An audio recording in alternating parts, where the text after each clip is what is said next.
me from my winter hell. I've got candles and candy, I can be your daddy if you only let me creep into your prison cell. Hey baby, can you tell I'm not a criminal? Your choice is seminal. I want you to stay true to what's right for you. No matter who or know what will others say, just find your way and try to stay true.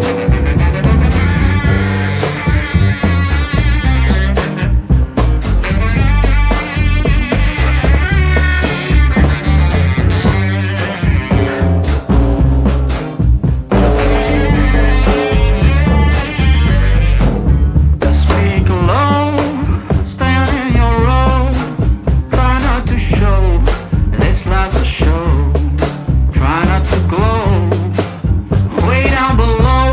Oh, it's a lot of woe, and that's not a place where you would like to go. I've got cigarettes and brandy, which could come in handy if you just help me loosen up my hand grenades fuse. Baby, don't refuse my truth, but it's up to you now to choose. I want you to stay true to what's right for you. No matter who or know what will others say, just find your way and try to stay true.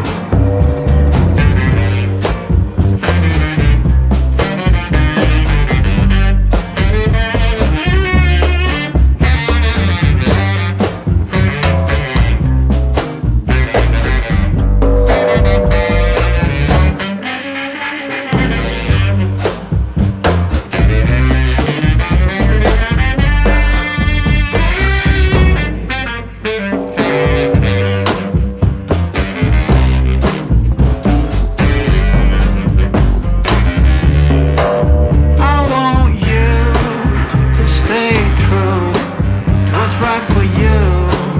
No matter who or know what will others say, just find your way and try to stay true, true, true, true, true,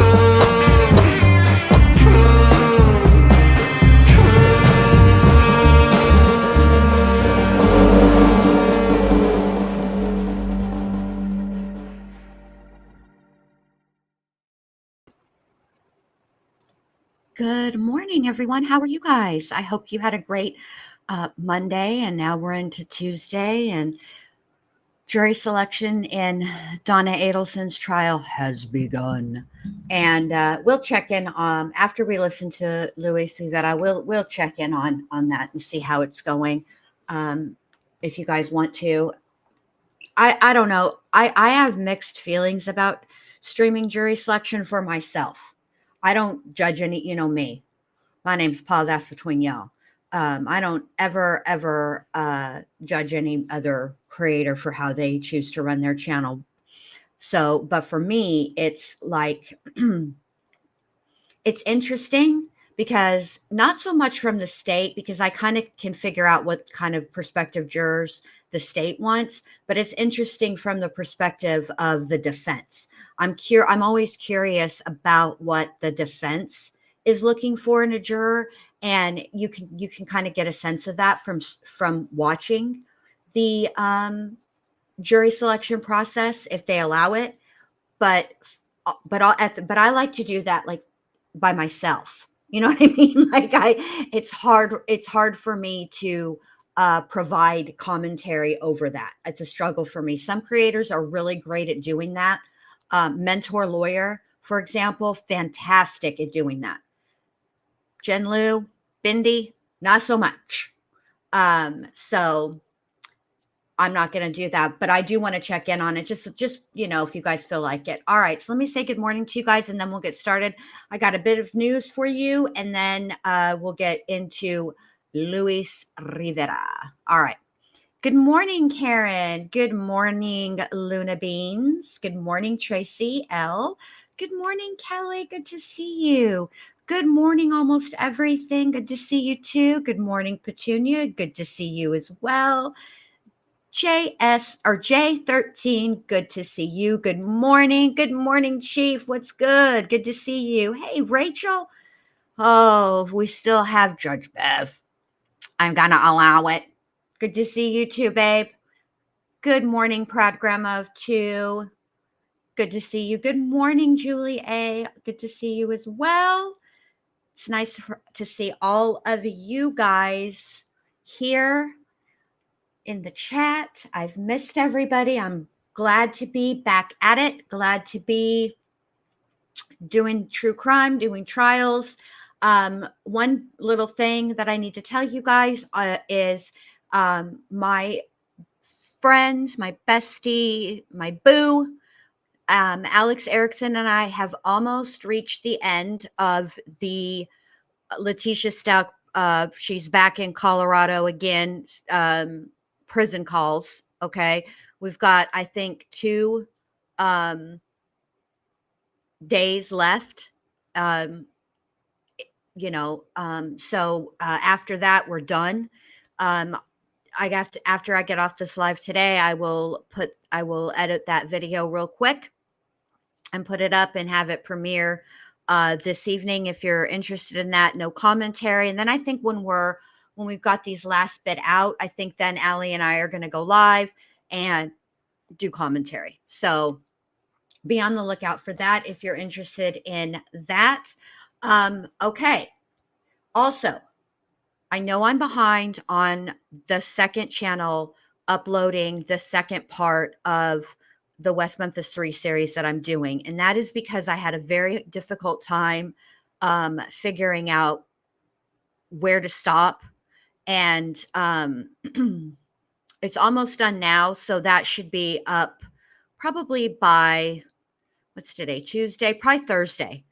It'll be up and ready to go for you guys that are interested in that on the second channel. I don't remember if I have the second channel in Nightbot. So once I start streaming a little bit of Rivera's interrogation, I will go and check that and drop that link for you guys that are interested. Also, with every episode of the West Memphis 3 series that's available on YouTube, I do a more in-depth episode on Patreon. So if you want to join over at Patreon, we'd love to have you. So there's that. Okay. The little bit of news is more accurate. The little bit of news I want to show you, and shout out to Nate Eaton over at East Idaho News, although he needs no shout out from me, but I do really enjoy Nate. I'm looking at the chat. Nate, I need to just go to bed and start all over again. Lori Vallow has been extradited back to Idaho, and I wanted to show you guys that because, and I left this comment over on East Idaho News. Basically, this is what I wrote. I think I wrote something to the effect of Lori, like her, or after this, Lori, like her appeal, will go nowhere. JJ, Tylee, Charles, and Tammy will be remembered. Lori will fade into darkness and obscurity. But because I covered just because I covered the trial and I covered the case and all of that, I wanted to show you guys. I do enjoy Neat. Neat is an effing delight, like me. I am also an effing delight. But I wanted to show you guys this because, it's a sense of closure. It's closing the book, closing that chapter, and we shall not be hearing from her at all anymore. I don't think her appeals are going anywhere, not in Idaho and certainly not in Arizona. I think she's done. All right, so here we go. Here is Lori Vallow Daybell Esquire heading back to Idaho. All right, bro. Ready?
You know, it's interesting to me. Hold on, let me turn this down just a little bit because we're not going to really hear anything. She doesn't actually speak or anything. But what's always interesting to me is that her and Chad are complete opposites. Chad gives zero face at all. He's expressionless. But yet, here's Lori smiling. It's so odd to me. At her,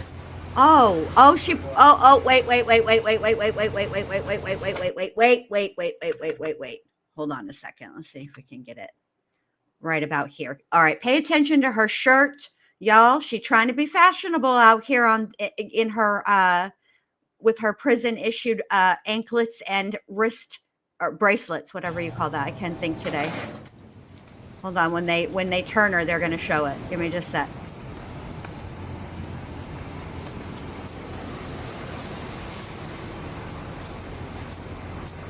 And there you have it. Lori out here trying to make prison fashion chic. Ugh, so annoying. Lori, you're so gross.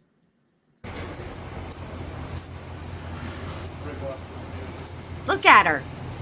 I mean, she's excited to be going back to prison because it's, you know, I hear it's better in a lot of ways. If you're going to be locked up, it's better to be in prison, I guess they say, than jail, because jail's not really suited for like long term. And so honestly, I think the reason for that is because jail is intended to be like a preventative, like, hey,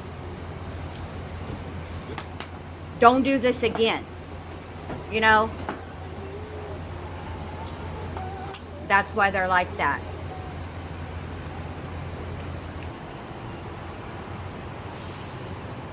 You know what they should make her listen to on the you know, all the way from Idaho, from Arizona to Idaho? Letitia Stauch's calls. While she's smacking her lips and yawning and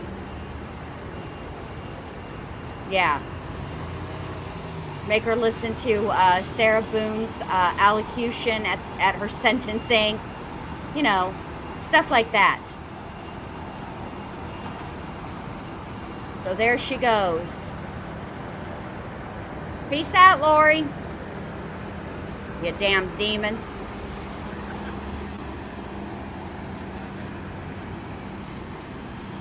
Let me see what else is on here. Oh, wow. They're going to follow her all the damn ass way. Okay, let's get to here. All right.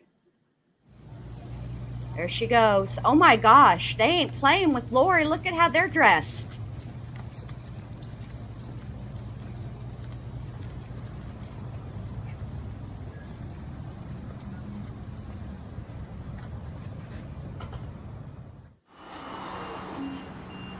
All right, that's all there is, y'all. Later, Lori. Now that's it. That's all I want to share because I don't, hold on a minute. I think it's this one. I'll do that. Let that demon fade into obscurity. Let her fade into the darkness like the demon that she is. All right.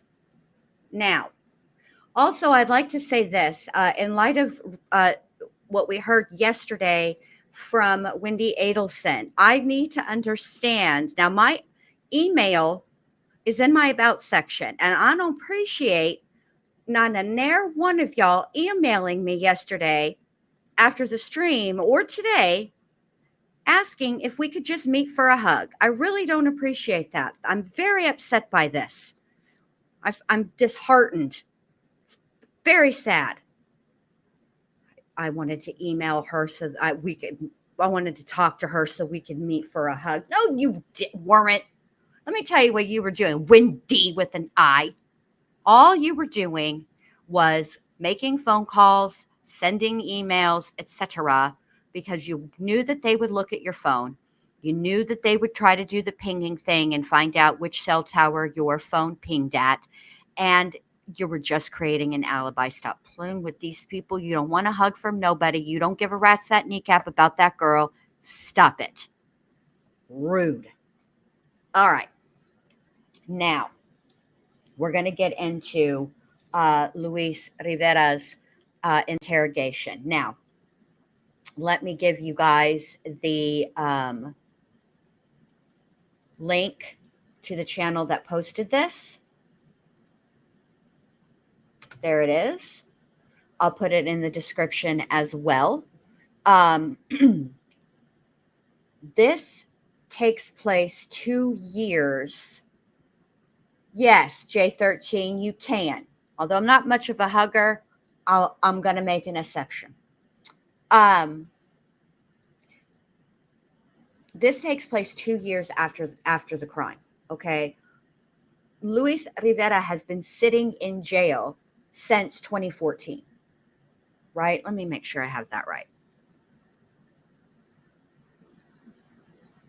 Maybe it was 2016. Maybe it did take a couple of years. Hold on. Let me make sure I have this right, because I know I'm going to not remember. I know I'm not remembering this right, and I just want to check that what's going on. Hold on a second. Let me just make sure. Because I feel like, hold on a minute.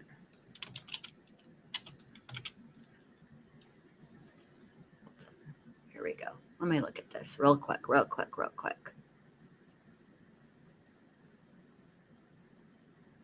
Okay, yeah, in 2016. So 2 years after the crime, that's what I thought. 2 years after the crime, at the beginning, in May of 2016, Luis Rivera and Sigfredo Garcia were arrested, okay, and charged with first-degree murder. And that's basically all that the Tallahassee Police Department would release about that at the time, okay? And then they were indicted later on in 2016, but in October, this day, October 4th of 2016, Luis Rivera is going to give a statement. It is an interrogation, but it's also a statement. This is a confession, okay? He is going to, as Bethany Frankel says, mention it all, okay? And spill the beans on the whole thing.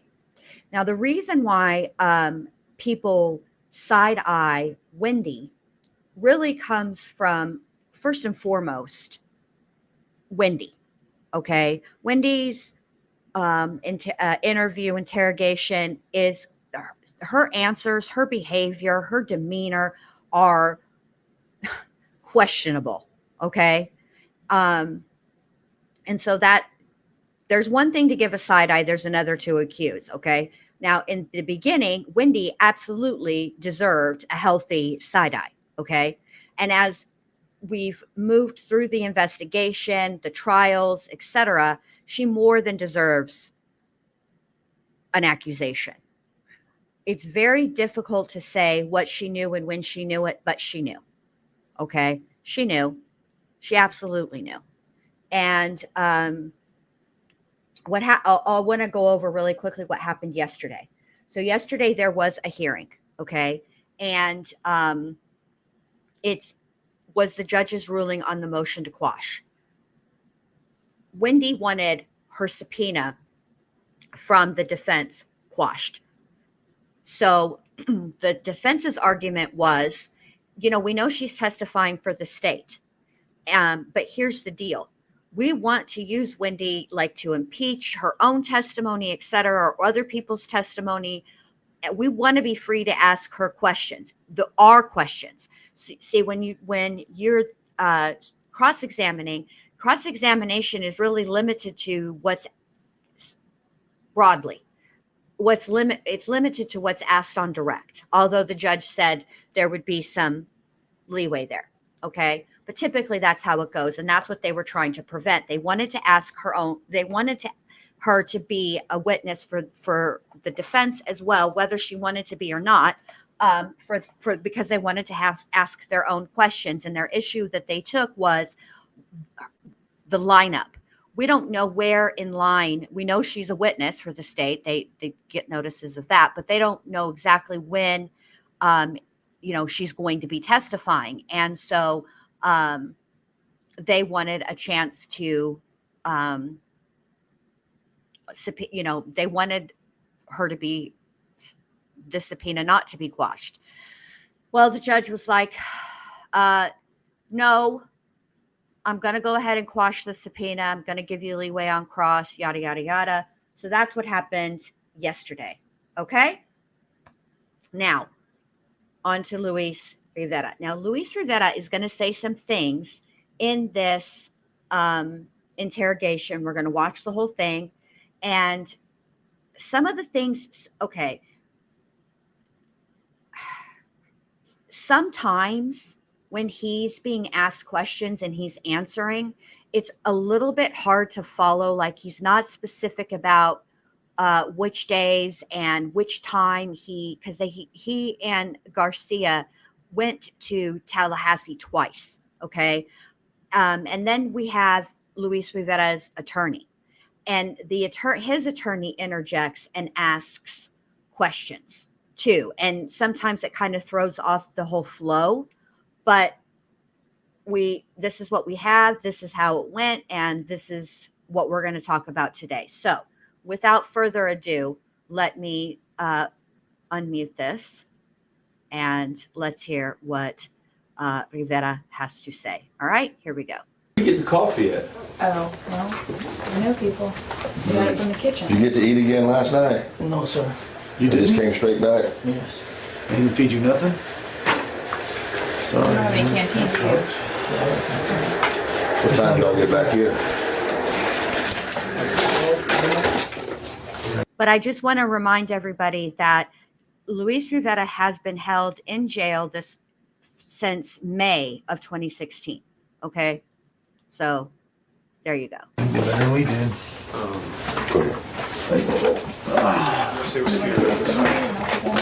Yeah, I guess so.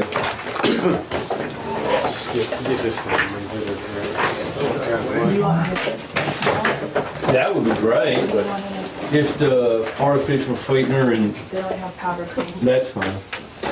That's fine. Louis, you want any coffee? No, you just put that back on. I did. Okay.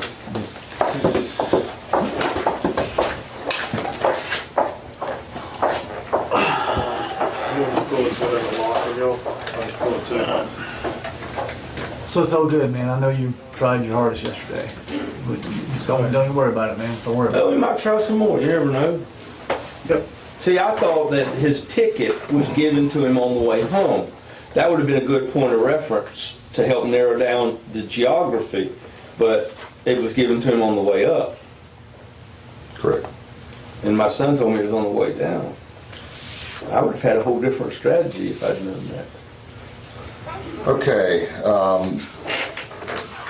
We did this the other day on September 30th on Friday. and we did a swearing in. Okay, I'm just going to read this time, the same exact form, and Mr. Collins is going to explain anything further, and he can look at the form. Okay, but before we start that, I just want you to raise your right hand. I'm Investigator Craig Eisen with the Tallahassee Police Department. I'm conducting an official criminal investigation concerning a homicide. Any false statements about material matters given by a witness under oath will constitute perjury, which is a first-degree misdemeanor according to section 837.012 Florida statutes. You already have your right hand raised. You solemnly swear or affirm that the evidence you are about to give me is the truth, the whole truth, and nothing but the truth. Yes, sir. Do you understand? Now listen, if I'm Rivera or me, okay, and I'm sitting next to my attorney who says, if I would have known when a ticket was given, I would have had a whole different strategy. That's concerning to me. Shouldn't a lawyer know the case? I'm just saying, we're just making commentary. Look, at the end of the day, this guy's really basically here to make sure that Rivera's rights are preserved, and that nothing that he says, he can't come back later and say, I had ineffective assistance of counsel, or, the defense, because Rivera ends up testifying in all the trials.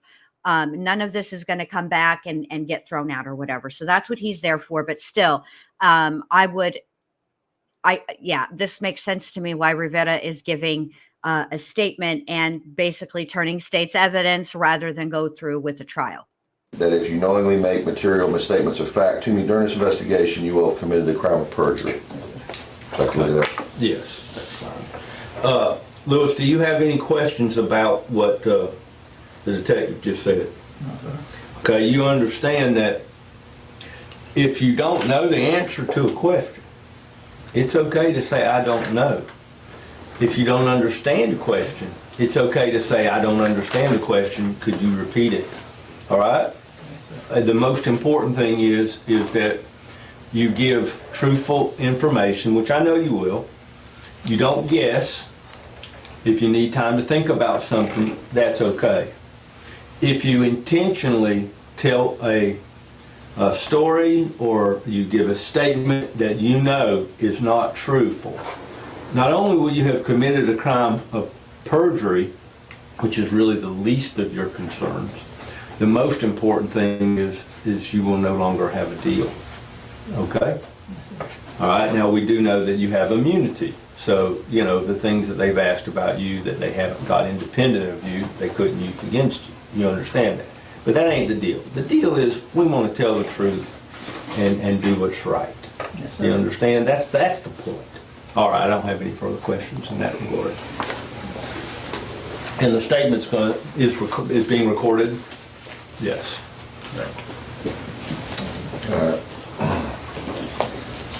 Lewis, the first time that you had a conversation, well, let me start this because I want to make sure I understand this. Did you ever meet or know or hear of Daniel Markel before this occurred? No. No? Speak up loud. Think if I heard about him? Did you ever hear of him? No, not at all. Never heard of him? Never knew anything about him? No, sir. No one's ever mentioned that name before. No, sir, not at all. What about Wendy Adelson? Not at all either. Anybody else by the last name of Adelson? No, sir. Okay. When's the first time, if you can recall, when you first understood that you were going to come to Tallahassee? Because my understanding is you've never been to Tallahassee before. Never been up here. Okay. What was the circumstances of the first that caused you to come to Tallahassee the very first time? I thought the first time I was coming up here, I thought we were going to come in here and rob somebody. So when I get in the car, that's when Garcia told me, what we coming up here for? Coming out here to kill somebody. So before you got in the car, you had a conversation with Sigfredo Garcia. In my house. Tudo. Yeah. at your house, and he says he wants you to go with him to Tallahassee Yeah. to do a drug robbery, My understanding when he was talking to me, first I thought it was going to be like a robbery. just a robbery. I thought it was going to be a simple robbery. But then I said we kept going on talking about it. That's when he told me, listen, I got to come up here for a job. I'm finna get hired. We're getting hired, but to kill somebody. And you already left, or is that before you? No, I was still in my house. Okay. Then I rented a car. We got in the car and he told me more about it. Like, you gonna come out here? I'm gonna kill this guy. You're gonna get paid this much, $35,000. So I looked at him and asked, it's a little bit of money, but all right, whatever. Let's drive. We driving. He showed me a picture of Markel. That's the first time I seen a picture of him and I heard about his name. But he told me his name. This is the guy we're gonna go see. His name is Markel. I'm like, I don't need the name. Forget about the name because I'm not gonna remember the fucking name. Just show me the picture. I just seen the picture and I looked at him. Somebody drove up here. Come up here the first night. We rented a hotel. I hate to interrupt you, but I do. I want to make sure we're talking about the first trip. The first trip. And you rented the car? No, the car was not under my name. Okay. Is it a rental car or is It was a rental car. a rental car? Who rented the car? It was Garcia. He came with the car. He came with the car. Yeah, he came with the car. Who's your place? He came. I was in my homegirl's house. Who's that? Rochelle. He picked me up and I left. He like, yo, what's up? Boom. So he called you and said, I'm coming to get you? He already told me the story. He rented a car and came and picked me up that same day. Okay. He's like, yo, I'm on my way. He picked me up, I got in the car, I left, went to my house, changed up, got in the car, and we drove. Okay. It was like a Wednesday night, I think Wednesday. It was Wednesday. You knew that the purpose of him renting the car was to drive to Tallahassee with it? Yes, sir. So he'd already told you, I'm going to rent a car, or he shows up and says, I've rented a car. No, he said, I gotta rent a car. He already rented a car. He said, I'm gonna go rent a car, I'll be back later. So you knew that the story, the first version, is that you're coming up here to rob somebody, he's going to go rent a car. Yeah. But it changed to murder before or after he rented the car. No, before he rented the car. Remember, we was in the house speaking about it. I just got to be down, I got to get it off. I didn't want you to get me confused and throw me back and forth. Exactly, I'm not trying to. So I'm gonna be straight up. Detective Isom, do you care if I might ask a question Go that ahead. I think may help? Not right now, I just No, know. absolutely. Yeah. All right, I'm fine right now. And I definitely want him to go through the whole story, but I'm afraid if we get too far down the road, I and get it's it. the fact that, I agree. that's all. When I things hate don't it. make sense or add up, we got to stop and get to it. Right. Okay, how long was it? You said you initially thought that this was going to be a robbery. What gave you that idea? Why did you think it was going to be a Because robbery? I'm a jack boy. Okay. I rob drug dealers. Okay. So he was talking in terms of a job in Tallahassee. So I'm thinking we finna go, okay, boom. But then he's like, man, it's not that. I'm finna go kill somebody. We're gonna get hired. Okay. And this was before he went and rented the car. Before he rented the car. Okay. So Okay. So this is why Rivera his statement is so important, okay? Particularly that first question that was asked, which was, before any of this ever happened, did you ever know the name Daniel Markel or Dan Markel? How about any of the Adelsons? Did you know anything about them? And he said no. This was back, obviously, in 2016. So fast forward to 2023, when Charlie Adelson goes on trial, okay? And Charlie Adelson's whole defense was he was being extorted, blackmailed by Luis Rivera, Sigfredo Garcia, and Katherine Magbanua, okay, that she was the intermediary. And they went on their own volition and killed Dan Markel with the sole purpose and intent of blackmailing Charlie Adelson. That was his defense. And you see in 2016, Rivera is saying, and I do believe him, I think he's telling most of the truth here, as much as he can remember.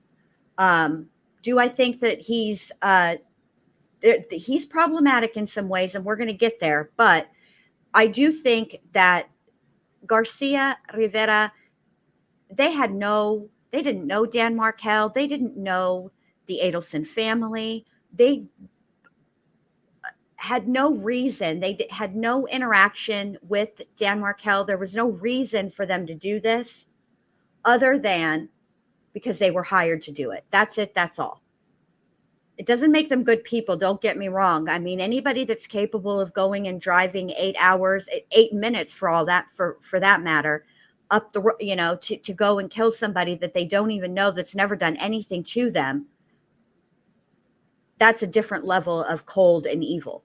They're evil. Don't get me wrong. All right. And we're going to get into what ultimately Rivera was charged with, the plea deal, all of that stuff. But because it's a little bit complicated with him. He's doing federal time. He's about to be released, but he still has state time to do. So he's not actually going to be like free or anything. All right, here we go.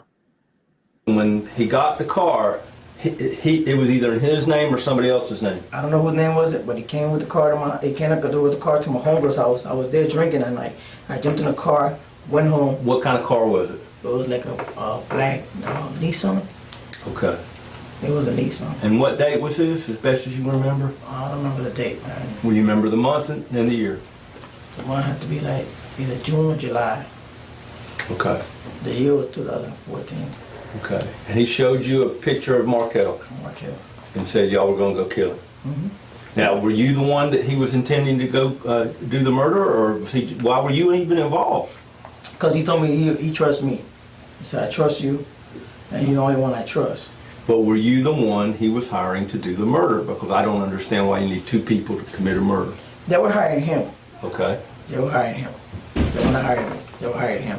He said he's going to pay me to go with him because he didn't want to go by himself. Okay. Was Rochelle present when you discussed this with him? No, nobody. It was just me and him. But it was at Rochelle's house? No, it was my house.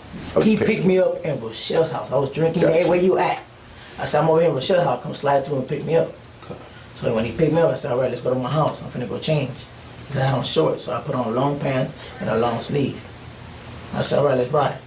Got in the car and he drove. I was on the passenger side. I was rolling a blunt and we drove. I was drinking the whole night, going that way. That's it. When we got to Tallahassee, that way we need to rent a hotel. Hold on right there.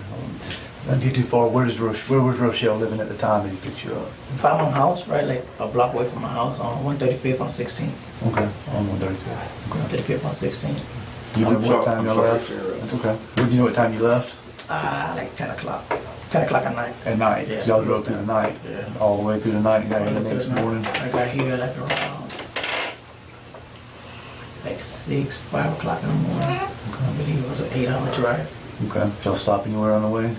Yeah, we stopped in like on a rest, like the rest area, stuff like that. Take a piss and keep on driving. Okay. That's about it.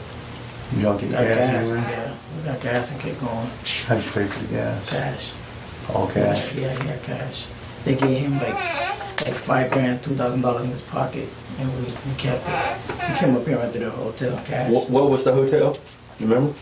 I don't know. I forgot the name of the hotel. The one you drove was fine? You Yeah. saw it? You said that's the first place That you was the stayed at? first hotel I took you to, that one. Okay. I stayed there twice, came up here. Okay, I don't want to jump ahead of y'all. At some time you meet some other people while you were up here. Yeah. First we met some guy that night. He rented a hotel. Was he a black gentleman? Yeah, it was a crackhead. Okay. He Just rented tell us about him. Tell us how that happened. Yeah, Sigfredo pulled up. Hey man, what's up, man? I ain't got no ID, man. You do me a favor, rent the hotel. We'll give you $20. Yeah, I'll take $20 right now. So he went, gave him $20, went to the hotel. We stayed there that night. I think the room was 110 or 109. Were y'all doing drugs in the room? And just to make sure, just want to make sure this is on record, 110 or 109, he's already driven us by, and that is the budget on Wadsworth of Tennessee. Okay.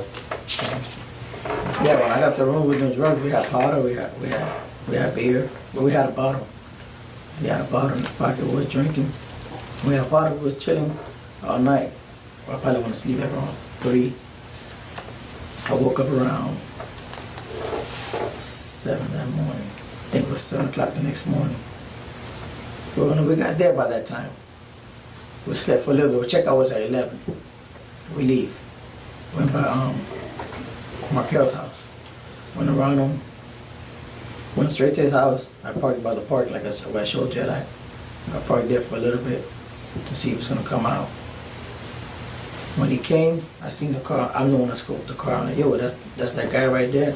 I seen a white male in the car. He's like, yeah, that's him. Let's follow him. So we followed him all the way to the school. He dropped the kid off. Boom, I lost him. I guess he was going to the gym in that morning, but. How do you know what kind of car he's driving? Because Sigfredo told me the car. Sigfredo told you the car? He said he got a black Nissan. Okay. No tints. You will see him. Because he already showed me the picture. So Sigfredo supplied you a picture of Markel, which is the target. Yes, sir. And All right, so now this part is a little bit confusing because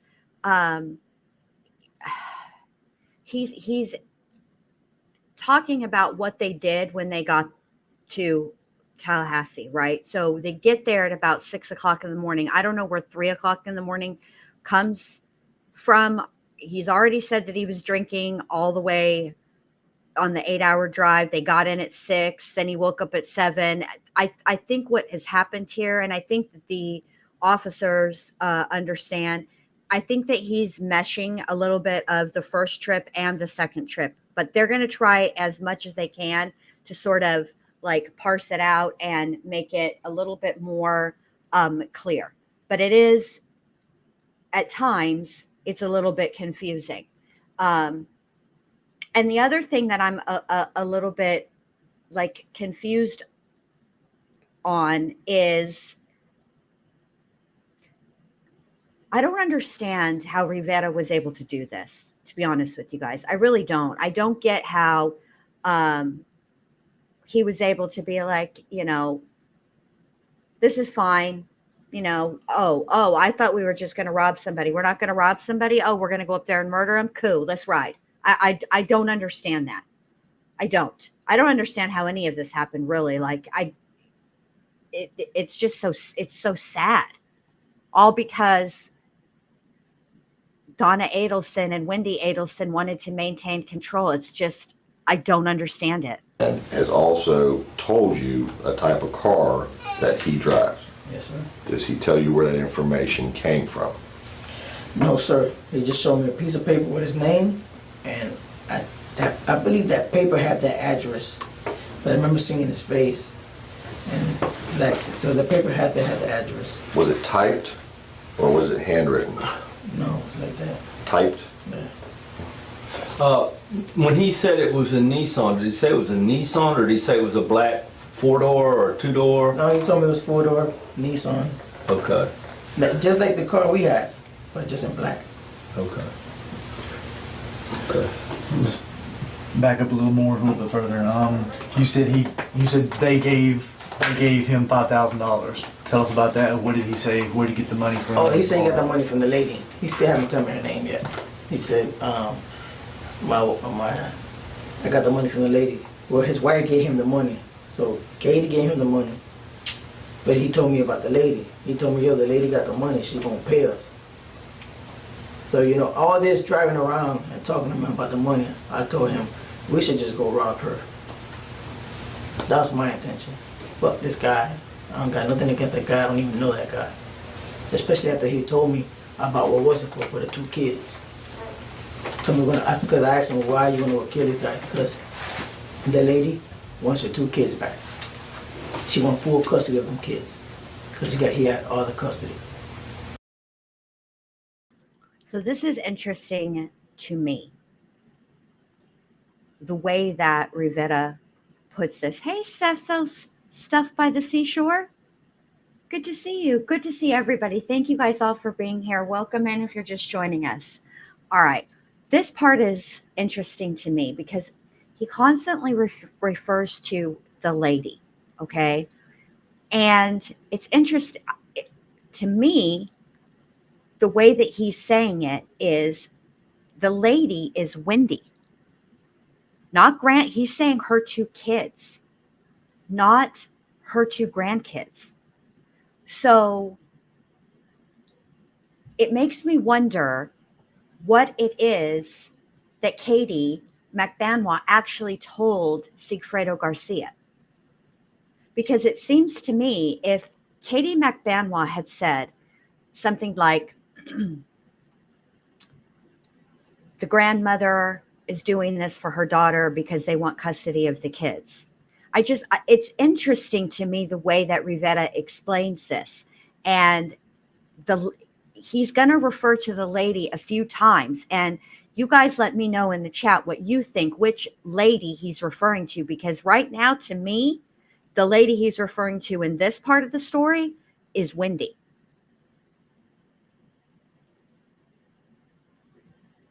That was the plan. That was the deal. That's what I went to go kill that man for. And how did Tudo know all this? Katie, I guess Katie told him everything. Katie told him everything. And then that. But you're just guessing that. You don't know that for sure.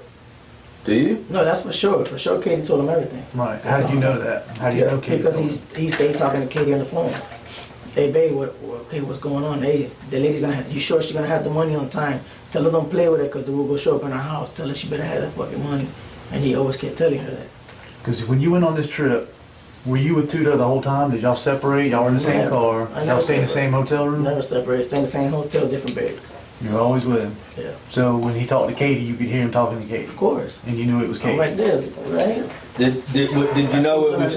Did you know it was Katie because of what he was saying, or could you actually hear her voice? It's Katie. I can hear her voice. And you had heard it before? Yeah, I can hear Katie's voice. That's Katie. How many years have you known Katie?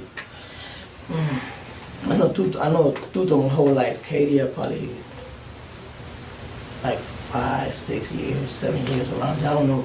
Katie, I just met her because of Sigfredo. But I know Katie maybe like, well, they've been together for 10 years, about that same time. And they've been together how long? However long they've been together, I think it's 10 years. That's how long I know her. That's how long I know her. Lewis, was there any coke usage in the hotel that night? Yeah, every day it was cool. But I'm talking about that night when you said some crackhead signed for the room. Mm-hmm. Was that guy also bringing drugs to you all, or just a crackhead? Not him. He just went to the hotel. Okay. Was there any other people? Was there any other people you met that night? That night, it was the next night. The next night. Okay. I stayed there for 3 days. Okay. I'm sorry, gentlemen. I just wanted to. I stayed there for 3 days. You're catching up. Yeah. Yeah. I don't. It was the next. First of all, I don't know what that had to do with anything because he very clearly said the closed captions didn't catch it correctly, but he says powder. So, I mean, this is like a kind of a wasted interview, question. I mean, they said you could ask questions, but I'd like to ask you to make them salient, important questions, counselor. All right, let's keep going. Today, we met a guy in, I think it was a gray blue Chevy photo. He was in the back trying to serve some people up. So we spotted him. I said, man, go ask that guy whether he got the coke. So I said, I asked him, man, what's up with it? You can give me some coke? Yeah. Man, we need a 40 when we got it. We kept buying for him. That same night, we were just hanging out. We were just doing coke, hanging out. When I came back, every time I came back, we meet up with this guy. Every time you came back. Every time. How'd you meet up with him? Sigfredo had his number. We found him one time driving when we came up here on the Prius. That day that he shot the fucking Prius, we seen him that same day, maybe half an hour before that happened. Well, that's where we bumped into him. And we had asked him, hey, what's up, man? We need some powder. And they followed him. We'll follow him somewhere to go get some coke. He was with a group of people. He said, all right, let me go drop these people off and then we'll go over there. As we followed him, that's when he shot the car and we had that mechanical problem in the car. Who shot the car? Garcia. We'll have to get to that. That's not the same day that you first got there, right? No. Let's try to. I know it's a lot. He's already said, keep up, detective. I'm keeping up. This ain't even my job. He's talking about the Prius. We know that the Prius was the second trip. Come on, man. That same night, I was just up here scoping him out. We ain't do nothing. Came out here following him for 2 days. After that, like the Friday, we were gone. We was here from Wednesday to Friday the most. I was gone. That's it. I just came out and scoped him out. We see what he was about, where he go, what his routes. But every time he go to the daycare, I lose him because he used to take so long. So I'm like, man, this guy never comes back out. And then when I go drive back, the car was never there. Okay. So we ended up going back to the hotel and hanging out, just hanging out like we were partying. Like we was out here partying. Then we'll do the same thing the next morning. We'll wake up and try to follow him all over again to the same daycare. That's all. We already knew where he lived. We're also used to him following this guy. I said, why you keep following this guy if you know where he lived? You're in the passenger seat? Yeah, I'm in the passenger seat at that time. You know, he was following him. I didn't drive the first night. That's it. That night was over. That's a done deal night. The night that I came up in a car, that's when everything happened. Okay. I drove. Let's don't get to that yet. Hold on a second. We still need to get through that first trip. He tells you what it's about. He shows you this picture, and you're getting this information on the way up, and while you're Okay, now see, this is where, to me, it falls apart for Charlie Adelson's defense, okay? Because Charlie Adelson, like I said, his defense is, well, you know, they were extorting me, all right? If they were going to extort you, right, why didn't they start extorting you from the very beginning? Why would they come up here if their whole intent, okay, was extortion? Why would Sigfredo and Luis come all the way up here, drive all the way across Hell's Half Acre to follow Dan, right? And then come a second time and then kill him and then extort you? Why didn't they just start extorting you from the very beginning? Or why didn't they just kill him the first trip? They, like Rivera says, he didn't understand why they were following him. They knew where he lived. He didn't understand that. It's kind of scary when you think about it. Like I mentioned yesterday, you know, every time they were following him and he had his kids with him,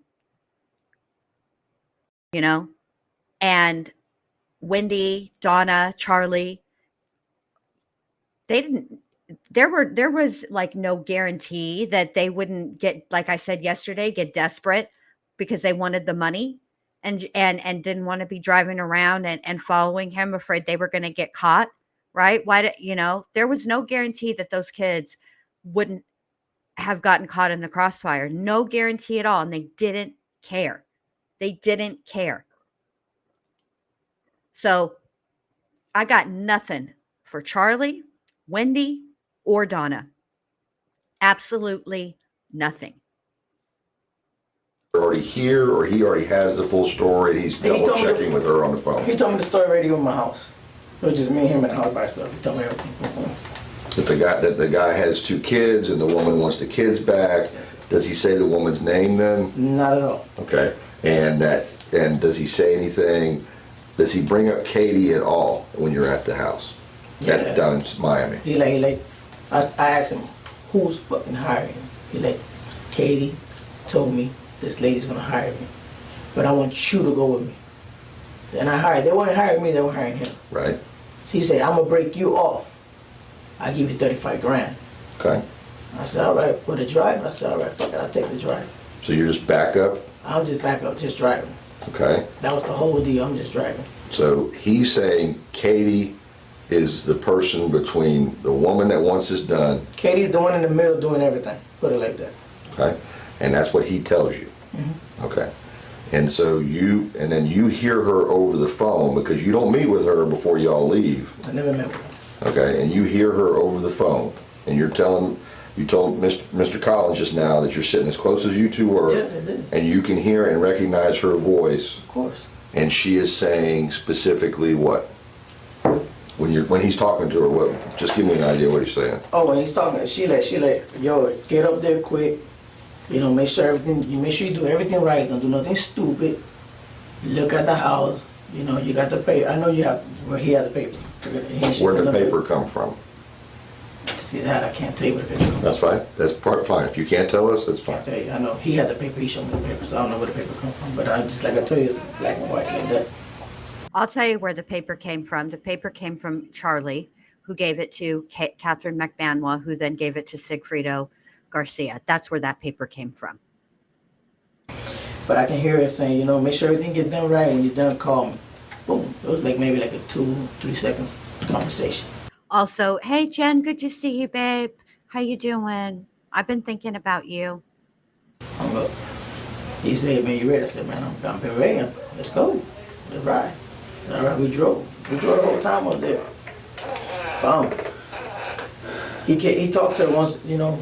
I guess she told him, don't be calling me so much. She said Just that. call me when you finish. She thought it was gonna happen that same night that we went up there. First trip. The first trip. You see, that's what's confused. That's what's interesting to me, because it was supposed to be the first night. Okay, I know that it's like sort of opposite really to try to rationalize this, because this is completely irrational.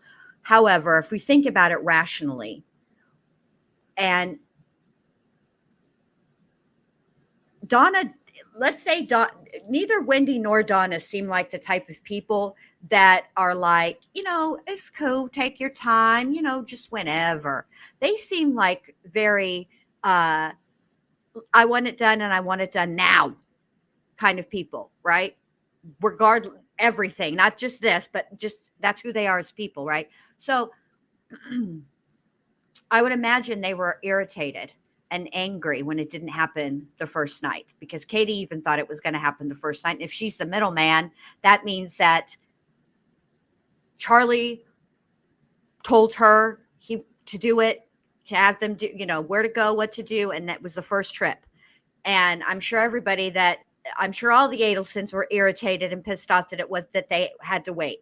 So there's that. And then this is what I think about why Rivera even was involved at all, because I don't think Sigfredo Garcia could do I don't think he could do this. And I think that Rivera kept Garcia in check. He's the one who was like, no, let's not do it this way, and don't do that, and do this, but don't do that. You know what I mean? Sigfredo is the one that was, well, look, at the end of the day, he's the one that shot the Prius, which is what got them caught. That's what started the ball rolling, was when they returned that Prius. Even though they fixed it, we're going to get into that too. But yeah. And I just want to just quickly talk about Sigfredo's, what he ultimately got caught, what his plea deal entailed and all of that. Okay.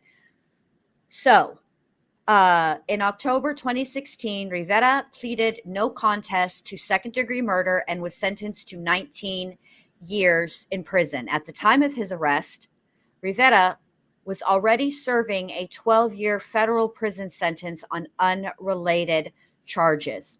Those sentences have been running concurrently.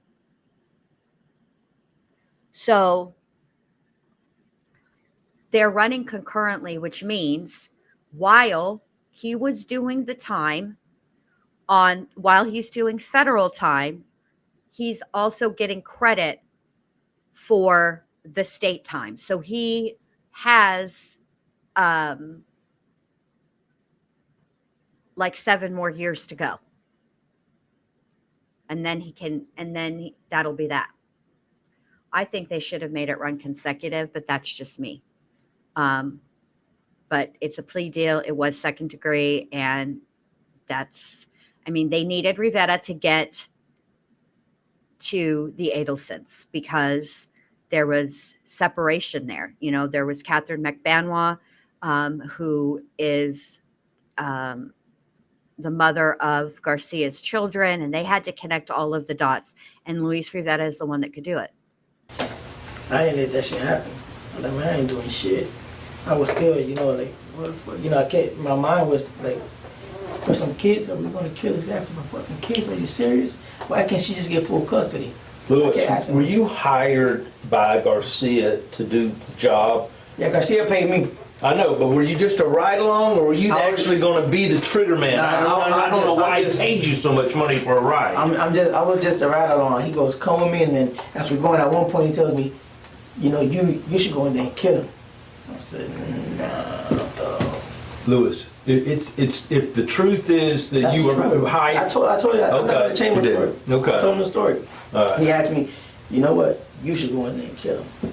You should go in there and kill him. I'm not going. Like, you know. Why would he want you to go in and kill him? Does he believe you've killed people in the past? That's what he thinks. Have you ever killed anybody in the past? Never in my life, sir. You know you're under oath. Yeah, never in my life. I put my hands up. Never in my life I killed nobody. Okay. I don't beat people with bats here with sticks and shit like that. But you had mentioned before that the first trip was the intent that you were going to do the shooting. Yeah. Yeah. He thought I was gonna do a shooting, but I wouldn't have enough balls to fucking shoot somebody for some kids, man. So I didn't do it.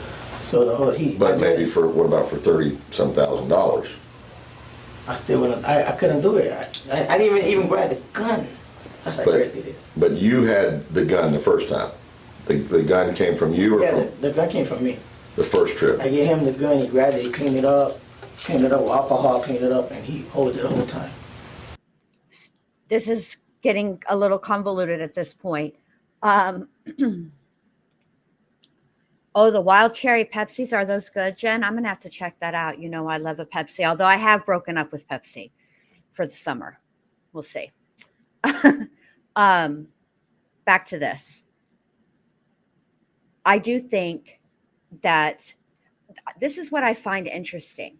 They've known this isn't like, they're not new friends, all right? They grew up together. They've known each other forever, their whole lives, Rivera says. I don't understand why Sigfredo thought that he was going to be able, after Rivera said, no, I'm not doing it, right? I don't know how, I have to agree with his lawyer over here. Why bring you? You know? And I personally think that he brought Rivera because of the two of them. Rivera was going to keep Garcia in line. We'll see it kind of unfold a little bit more, but I don't think that it just doesn't make sense to me that if they've known each other your whole life, right? You know, when you've known somebody your whole life, you know what you can and can't get away with. When they say no, you know whether you can change their mind or not. Okay. He had to have known that if Rivera said no, there was not going to be any changing of his mind. And he didn't, and Rivera even, and I believe that he probably did say this. I believe he probably did tell Garcia, this is a stupid thing to do. You know, why don't they just get custody? These are rich people. They're lawyers. What's the problem? You know what I mean? Why can't they get custody? You know? But the first trip. Oh, the first trip I had the gun in the hotel. Right. The first trip, you supplied the gun. Yeah, I supplied the gun. Okay. The second trip, did you supply the gun? Yes, the same gun.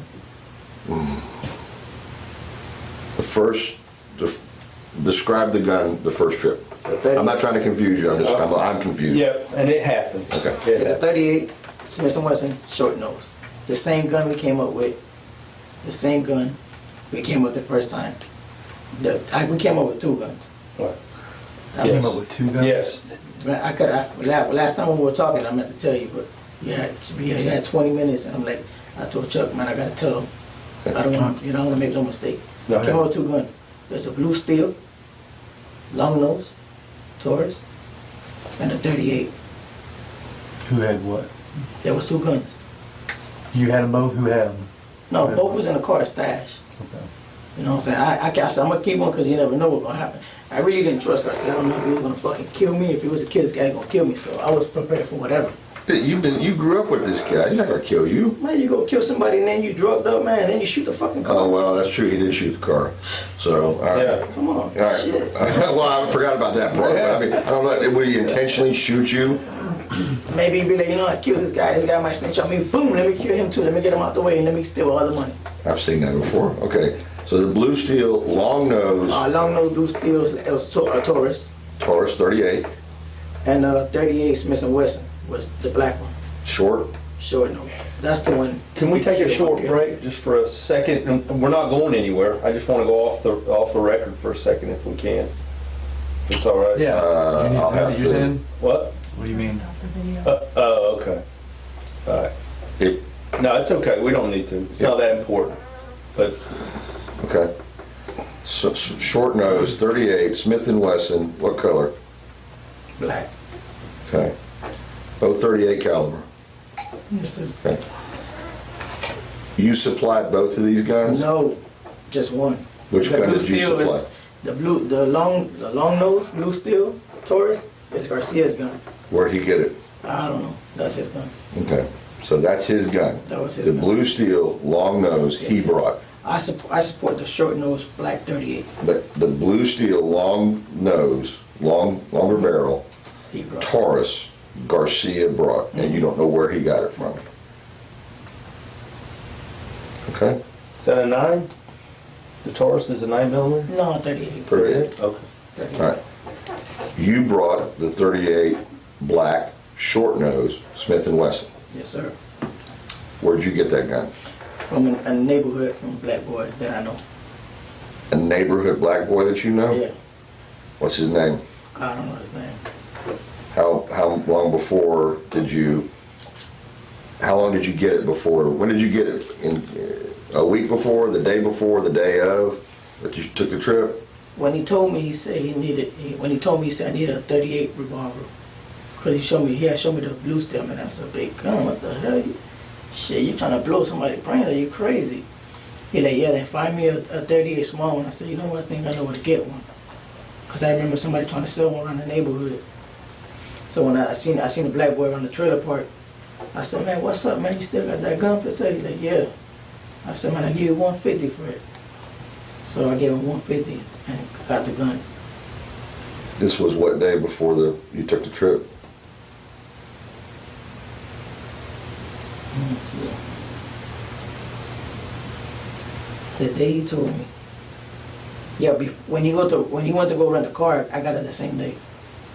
When he went to go rent the car, I said, by the time you come back, I should have it in my hand. Cause when I picked it up, I had it on me. I was in Michelle's house drinking, and I called. He like, when I got to my house, he like, man, you get that? I'm like, nah, I ain't get it. I was playing, like, I ain't get it. Fuck that. You know what I'm saying? Nah, I got it. I took it on the hill. When I gave it to him, like, all right, he cleaned it, repeat. Like, I'm gonna clean it that way you don't have your fingerprints on it. He cleaned it with alcohol and a bandana. And we took it. All right, we're going. I said, you gonna take both of them? You don't need to take both? Take one? He said, yeah, I'll take both of them. I'm like, you know what? Yeah, take both. So we took both of them up here. You don't know the guy's name that you got the gun from? No, it was just a neighborhood kid that he was selling, a young kid too. And it had to be real young, like 18, 19. Does the gun come with bullets, or you had to go buy No, bullets? I had to get bullets. Where'd you get the bullets? I think I have bullets already. Yeah. No, we went to the store. Matter of fact, I did. I went to the store. 117 on Biscayne. 117, 112 on Biscayne. It's a gun store. Went in there and bought the 38s. Okay, so this is a little bit confusing, and it's confusing for them, and I don't remember right offhand if they actually ever ironed this part of it out, okay? Because now, this being able to buy individual bullets for a firearm, that I kind of get, because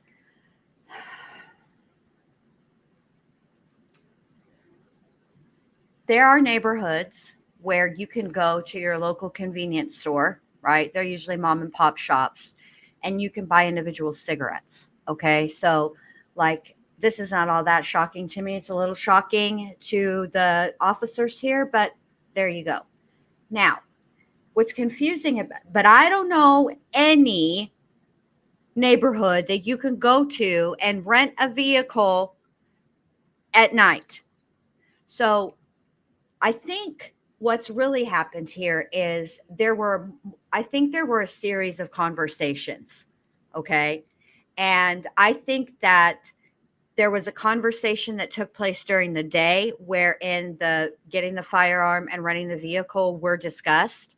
I think they parted ways. I think Rivera went over to his homegirl's house like he said he did. And when they had planned to drive up there the first trip that evening. I think that's what he's trying to convey here. But yeah.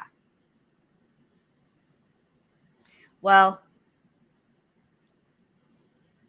I've never seen a store that sells. I've never been in a store that sells single bullets. But I'll say this.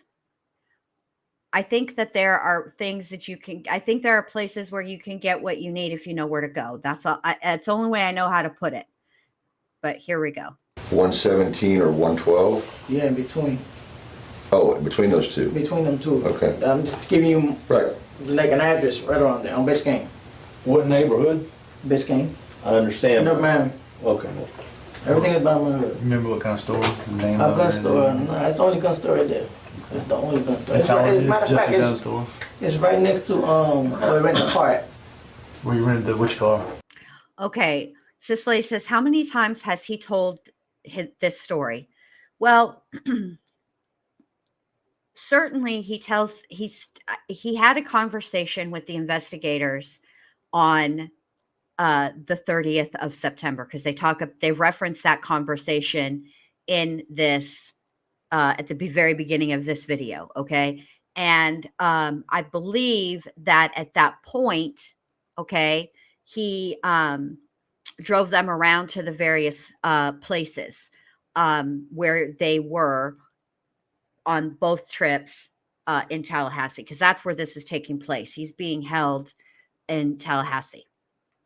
So then I think that his attorney reached out to the prosecution, and that's when they negotiated this deal. And the prosecutor said, all right, we'll talk about a deal. We'll entertain a deal, but everything that this guy says from the start to finish must be on the record. He must be under oath. He must understand that if we find out that he's lied in this, in his statement at any point, the deal is off the table. We're going forward, all the things. Yes, Neat says, is that the equivalent to buying a Lucy? Can you even buy a Lucy anymore? I know there's a place in Grand Prairie, Texas, you can buy Lucy's. Yes. So, yeah. The Prius. Okay. I went to Prius. It's right next door to it. Maybe a little further down. Who went to the gun store? I walked in there. By yourself? Yeah, because I used to box. In the shirt that I had on, it says PL, Police Department Boxing Gym. And I walked in there, because I just came out of the gym and had that shirt. I walked in there and they ain't even asking for ID. I said, yeah, I need some bullets. Like, what you need? I said, nah, 38. Grabbed them and left. He didn't go with you? Oh, he was outside the car. He's outside in the car. Yeah, he's outside the car. He's in the back. This was the day before, the day of you're leaving? The day before we left. Tudo's outside in the car. He didn't go in the store. He was in the back. He was in the back in the alley. I was in a Mercedes. Has he got, you buy for him too, or he already had bullets? No, I bought them for him. I bought them for me.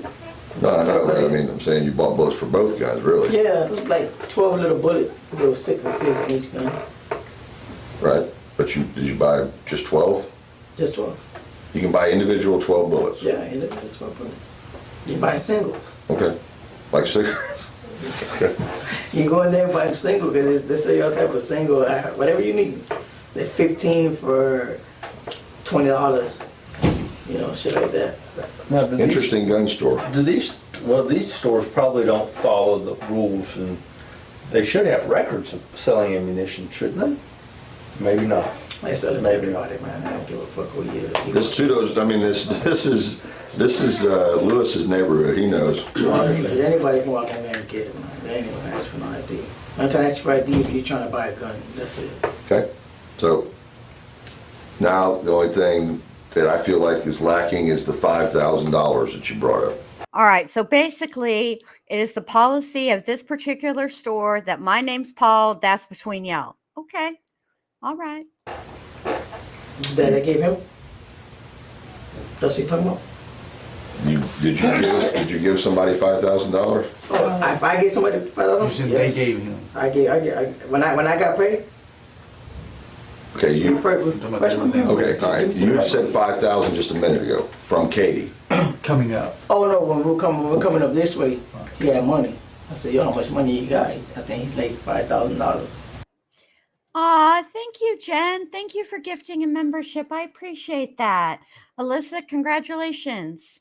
You got the free membership. Thank you, Jen. That's so sweet of you. So generous. Thank you. All right, now we're going to get into the money, and this gets even more kind of confusing a little bit. Rivera's confused, the cops are confused, the attorney's confused, and us watching it are confused too. But they do straighten it out. So here we go. Like that, they give you that much money to take a ride? Yeah, let's go. And then he gave me $500. He's like, hold this, just in case I run out. I know he's gonna run out because he's gonna buy everything in cold. So I said, yeah, let me hold the money. Boom. We went up here. I'm telling you, right in this way, we stopped in a couple of stores. We put gas. I think $30 in gas, and then $30. Came up here. We put more gas. Bought some drugs. We bought a bunch of little bottles. We're just hanging out. We're like partying the whole night. Rent the hotel. Get the guy $20. He bought like $100, like $200 worth of coke off that black guy. Just buying shit all day. I knew he would run out. The only thing I remember him having maybe $600 left in his pocket, all that money. Like, you have that much money left? Like, come on, man. So this first trip, do you know where the $5,000 came from? Katie gave it him. He said that? Yeah, I'm like, who gave you the money? Like, my wife gave me the money because the other lady gave her the money to give to him. They're like, look, this is just to let you know that I'm real. See, now this is interesting to me as well, because the part that's not being talked about here is Charlie. Okay. He's very clear. The lady gave him the money, or the lady gave Katie the money, not the man. I just always thought that was interesting. Like, I'm honest about what I'm gonna give you. Like saying, you roll out. Then the next trip is when he had like $2,000. And he gave me $200 out of that shit. Kept it in my pocket. He ran out and I had to use my $200. Good, Pat, I think you had something. Are you done with that? Okay. So when y'all are coming up on that first trip, it might be hard to think back, but how many cell phones did y'all have? I always kept my two. I remember I have two phones. You had two phones that first trip you came up? Yeah, always. First trip, second trip, my whole fucking life. Okay. Do you remember what the numbers were on the first two phones? On my phones? Nah. Jessica, no. She gotta have it. I don't know if it was 290. I can't remember the number. Jessica don't know. She'll know. She probably has it on the phone. I don't remember the numbers. Okay. But I know he had a throwaway phone. Just one? Yeah, he had one phone. He had a throwaway phone. How did you communicate with Katie? Katie? Hey, Michelle. Did you call her straight up on the number? Did you have any apps he was using? Did you have anything special? I was from, I think they both had throwaways. Hey, Alicia. Good to see you. Hey, J Bones. I'm glad you're going to stick around. Welcome. I think you might like it here. Sometimes I get annoying, but the chat never does. They're cool. All right, here you go. I don't know what phone she had, but I know the second trip, I remember her calling her from her, using her phone, because I know her number. I know her number, so I remember that. But the first trip, I think they had throw. I know for sure you had a little black phone. How would you see or come into knowledge of her number if she wasn't calling you? How would you know that her number would call on the second trip if she wasn't calling you? The second trip, now she ain't calling me, she calling him. All right. But I can hear her voice. I know Katie's voice. I hear her voice. And it's, but the phone wouldn't have no names on it. So when she called, you can see the number. And you saw it? Yeah, I seen Katie's number. I know Katie's number by heart. I just remember. I was thinking about her number last night. Kept thinking about the numbers and shit. Do you remember it now? You know by heart? I think the last phone number was 1612. 1612, something around there. That's her number. But I know Katie's voice. I'm 100% sure she was in this the whole time, and I know because I heard her voice, and she gave Garcia the money to come up here, and she called me after the murder, The next day, where's Garcia? Did y'all want the money? Find that nigga. I asked somebody else to go pick them up. He ought to go pick them up for me. And that's under the truth, man. I ain't gonna say him fucking lying bullshit none of y'all. I don't got here saying lie about nothing. If I wanted to, I could just went straight to try and like fuck everything. I don't know. That's the truth. That's it. All right, we go sequential. Where you at? Okay, so you come up here, you go to the hotel, you stay there, Cracker gets you the room, registers for you, y'all stay there 2 nighs, 2 or 3 nighs it sounds like. Yeah. Same room, 109, 110, or 110. One of them, I think it was 110, I'm not even sure, but one of them, I'll show you the room that I was in, between one of them 2. You go to the house, you already know where the house is, did y'all have to use a map to get to the house? Or did he drive straight to the house? We drove to come to his house. We stopped one time and the guy like, man, I can't remember how to get to Tallahassee. I remember he grabbed the map real quick and like, okay, it's over here, fuck, I don't need this. Threw it away and we drove straight away. Once we got over here, we went straight to his house. You're saying to get to Tallahassee, you had to get a paper map? Yeah, because he like, I can't remember, because he was drunk. He's like, man, I remember. So we stopped in a gas station. He bought a map real quick, looked at the map. He like, all right, I don't need it. Boom. That thing threw it in the glove compartment. Like, all right, I know where we at. And he kept driving. So when we got down here, we went straight to his house. So he didn't need any help getting to his house from the motel? He didn't have to pull a paper out no more, look at no address. He already knew everything. And that's when y'all parked down there on the south, well, it's the south side of Benton Road. 2116 his house. That's Markel's number. How do you know that? Because I remember when I passed with y'all the other day. Oh, okay.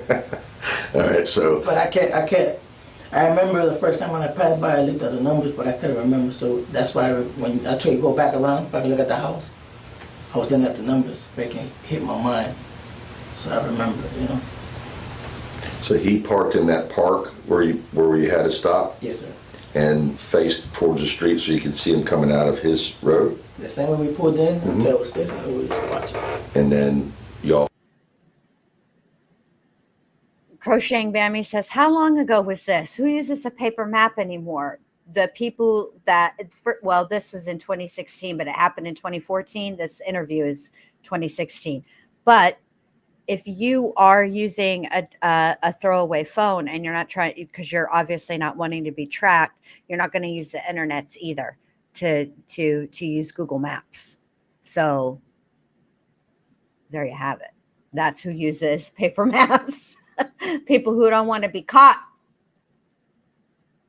Followed him, you said, to the daycare. To the daycare. Or on the first trip still. The first trip. See how messed up that is? That's so messed up. And here's the thing, okay? I think it is a pretty safe assumption, all right, that after the first trip, that Sigfredo told Katie Magbanua what all they did on the first trip. Because I'm sure there were questions asked. Why didn't you do it then? And blah, blah, blah, blah, blah, right? Because I'm sure the Adelsons were over in South Florida raising absolute cane that this hadn't been done on the first trip, that they were going to have to wait. Just Donna and Wendy do not strike me as waiters. They're not good at waiting. So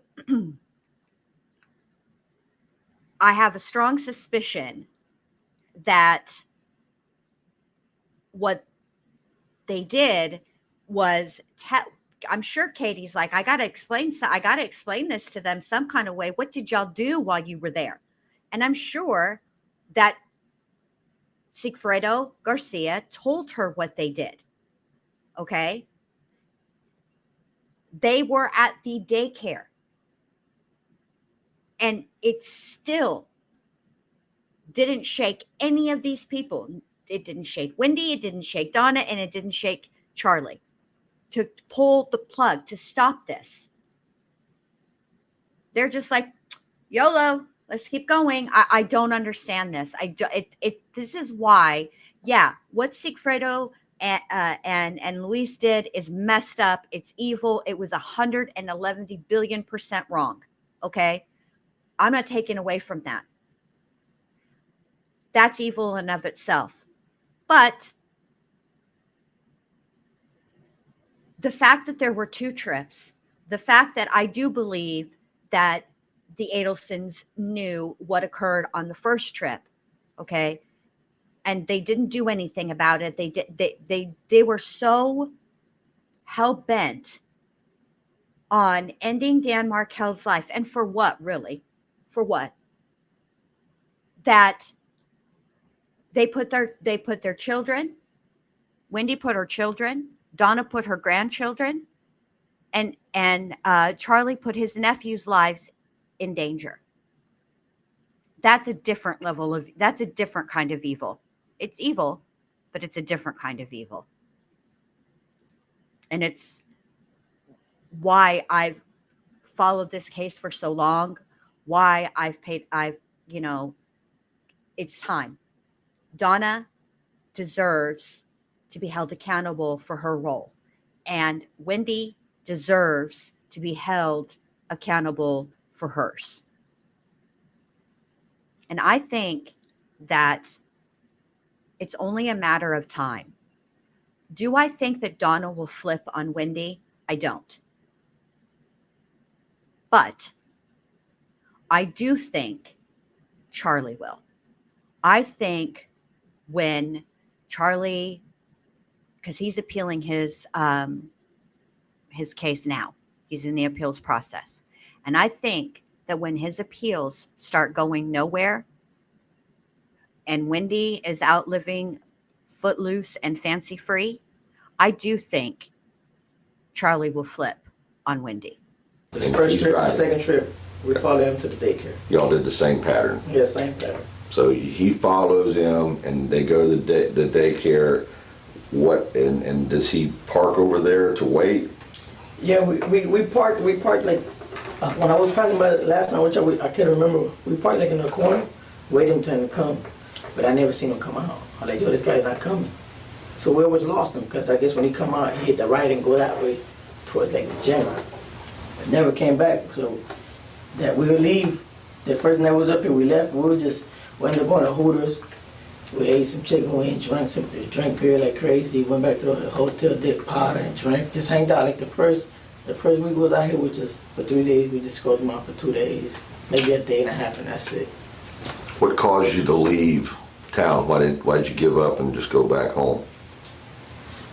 Me personally, I told him, listen, man, I don't think this is gonna be worth it. That day, I'm like, this is not worth it, man. We should just get out of here.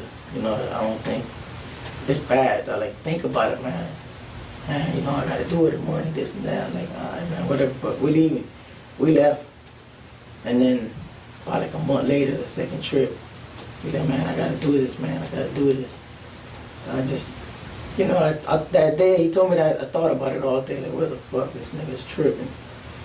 And it's all because of Katie, man. Like, she had him crazy. You know, she'll go cheat on him, and I guess she told him, if you want me back, you gotta go do this shit. Because when we came back a week later, they were together again. Like, we went to the park. We were seeing a pocket fight at my brother's house. Everybody was hanging out. You know, it was crazy. So I'm like, she had them all messed up. She had them all confused. So. Were you in any of those? Were you present in any of those conversations when she says, if you want me or want me back or anything like that, you got to do this? No, but me talking to him, he's try to say something, but I know my friend. I grew up since he was 5 years old. I'm like, all right, dog, let's go, man. I really know why you're doing this for. You're doing this because of your stupid ass wife. Let's go. So I went with him, but it was all her. It's all fucking Katie's for winning this shit, man. So they weren't together during the time of the murder? Where was he living at? He was living in Biscayne 186, between Miami Beach and Biscayne. In a house, apartment? Apartment. Was he living with anybody? He was with, at that time, he was Rivera was staying with him. Rivera? Yeah. Anthony was staying there because she'll go drop the kids off, and Garcia leave, go get fucked up, go to Shrimp's house, stay in Shrimp's house, and leave the kids with Rivera. And who was Shrimp? Who was Shrimp? Tati. I call her Tati. I think her name was Tati. But I just call her Shrimp. That was like his girlfriend. His girlfriend? Yeah. Okay. And she'll go harass him. Every time he was over there, she'll go pass by, drive by. Oh, motherfucker, I see you. Throw pictures of the house, send it to his phone. Like, you fucking this guy, and then you over here harassing my dog. Let my dog live his life. And do you? Because he'll show me the picture. Man, look what this girl does. I'm like, man, you like it. and you love it. So what's the use? Because you'll be one day with Shrimp, and then you'll go one night, spend one night with Katie, then she'll kick your ass out the house, and she'll go with this guy. Come on, man. Like, she had him so messed up that he was drinking every day. Every day he would drink, every day he would do coke. There wasn't not one day that passed by without that man drinking and doing coke. He's messed up over. Where was she living at? That time, that's it.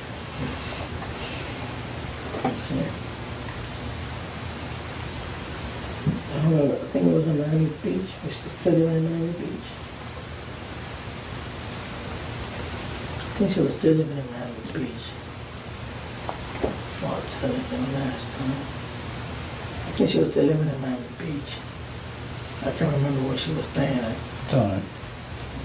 But I know after the money and all that shit, she moved where she's at now. Trying to get a better place. Then he moved in with her for a little bit. Then I went over there and spoiled the party, told him, man, fuck that, let's go. All right, and I'm going to tell you what I think about Katie Magbanua, okay? I think that Rivera is calling it right as far as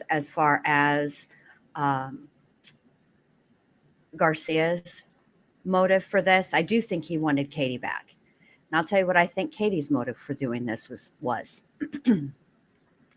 I think that Katie liked Garcia because girls like bad boys. It is what it is. Okay. But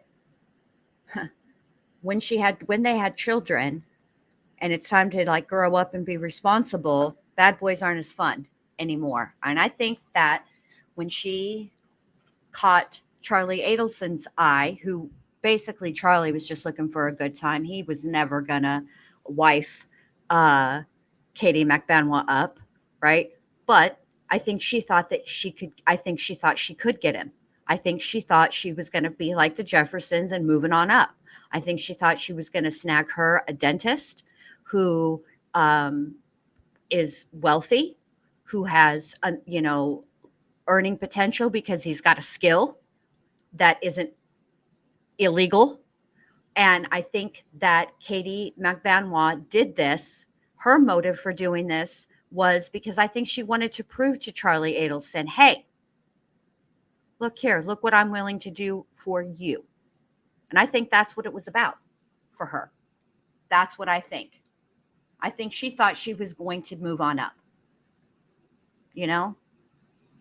I think she thought she was going to date, snag her a dentist and have a better life for her and her children. And I think that she knew that Garcia was, very possessive of her, very jealous, and if she dangled the carrot of reuniting, in front of him, he would do it.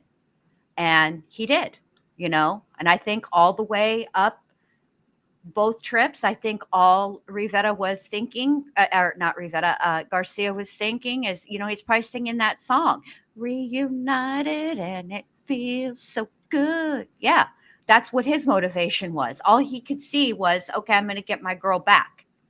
Because the thing about bad boys like Garcia is that they want their cake and they want to eat it too, right? They want to have a good girl at home who's holding it down, taking care of the kids, doesn't cheat, doesn't do anything, right? While they're like running the streets, doing whatever they want to do. They can have every girl in the world that they want and all the things, right? And Katie was like, no, I'm tired of that. If you're going to be running the streets, run the streets, but you're going to be running the streets without me and without the kids. That's what I think. Luis Rivera was not the shooter. It was Sigfredo Garcia. So, yeah. She did, J Bones. I do think that J Bones says true. She knew Charlie was with other women and wanted that sugar daddy for herself. I think she wanted more than a sugar daddy. I think she wanted to turn the sugar daddy into husband. Okay? You know, and it's very difficult, ladies, young ladies out there in the audience who might be listening currently or maybe on the replay. Take it from someone who's older, has seen some things, done some things, been through some things, is don't hang your hopes on flipping a situationship into a relationship. Very, very difficult to do. If what you intend is to have a relationship, start out that way, be honest. And if the guy's like, nah, man, I'm just looking for, you know, some Netflix and chill, and then I'm what you're into, just walk away. It's never going to turn out right. You're never going to be happy. Let's keep going. And there you have it. A little advice and a little true crime, only available at the Ward Case Studies. Look at her, look at her getting dressed. She leaving in the house and she's leaving. Let's leave. And we left and he never came back. But he'll come late night, sneak in, and be like, you either gonna leave her or you're gonna be with her. Like, she got your head all messed up. She made you go do this shit. You know what I'm saying? That's like saying she really didn't give a fuck. Because she made you do something that you weren't even supposed to do, man. That's your wife and she's supposed to take care of you. You know, I used to tell him stuff like that. And I got into argument. I argued with him a couple of times. Like the first night we came down, I argued with him back in my alley. I'm like, man, fuck this. We argued, whatever. He left. Then he called me and then we met up. We went to the bar. But I'm like, I was frustrated. I even woke up one day. I was in my house drinking. I ain't tell you this though. I was in my house drinking one day and I was so mad. I was thinking about the murder. And it was just hitting me. And then he came to my house. Jessica called him, yo, come over here and calm this nigga down. I don't know what's wrong with him. He came and told me, chill out, man. Stop thinking about that shit. I said, man, it ain't even that, man. Like, I ain't do it. How the fuck can you walk around here like that? Something that you did and you got here, like everything is all right. I couldn't sleep. Kept thinking about that, man, and them kids. Like, it really hurted me, man. It really do. When you all didn't do anything the first time, did anybody call when you're heading back to Miami, or what's the first indication is? He was talking to her. I know he kept talking to her on the phone. The first ride, he talked to her a lot. I know he did. He kept talking to her. I kept telling you, get off the phone, bro. Like, keep talking to her. There's nothing to talk about. When you get down there, you talk to her personal. You don't need to be on the phone. I told him, that's how you're going to get caught. I told him just like that. I said, that's how we're going to get caught. You on this phone. You talk too much, especially when you're drunk. You speak too much. But he always kept talking. Every time she would call, be like, there she go again. Oh, God. But did he call her when y'all were on the way back? You decided abort the mission. You're not going to do it. You're not going to kill the guy this time. Yeah, the first night, yeah, he called. He like, oh, nothing happened.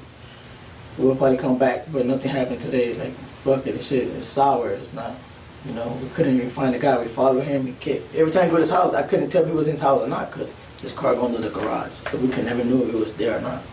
Did you ever hear a conversation between him and her, or was anybody questioning why y'all didn't do it? No. Ain't nobody questioning us. Ain't nobody gonna question me. Ain't nobody even. I think that they didn't even know I was going on the ride unless the only one that knew was Katie. She knew I was in that car. How did she know that? Because he told her. He told her, I'm going with Tato. They call me Tato. So I think I'm going with Tato. So I said, I asked him who knows. He goes, no, it's just Katie. I said, that lady knows I'm in a car. He's like, nobody knows, just Katie. But in my instance, I didn't trust him that day. I'm like, somebody else got to know. Because if you told Katie, Katie had to tell that lady. Because, you know, that day that the murder, when I seen Wendy, that's when I asked him, who's that lady? And he said, that's Wendy. I remember I clear as day with them two boys. When you all get back to Miami, you just go drive straight back to Miami? Yeah, straight to Miami. And where do you go from there when you get there with the car? What car? Which one? The car he's driving, the rental car. Oh, the Nissan? I think he stayed with it for a couple of days. I think he stayed with it. We came back. When I come back, I would end up in Billy's. That's You my what spot. now? I go to Billy's, Sport Bar. That's my spot. No matter what. No matter what I do, I'm always going to end up right there. So I'm thinking I was there that night. When I came back home, I came on, yeah, we went at Billy's. It wasn't Billy's. Was Katie there? At Billy's?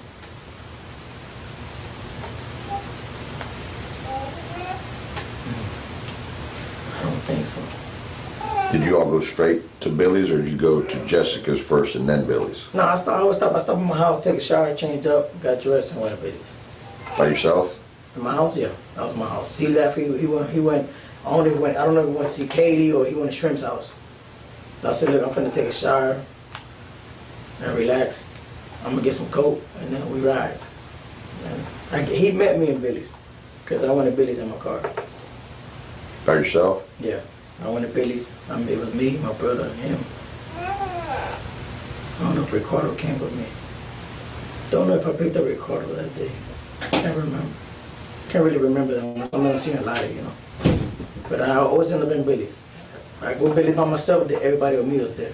Was there a discussion about not doing the hit? Not at all. There's no discussion at Billy's between you and Tudo? Mm-mm. So what was so at that point, was it just like, we're just not gonna do this? Or was it, we're not gonna do this now? We didn't speak about it, so I figured like it was kind of dead. But then he told me, look, we gotta go back. Same night?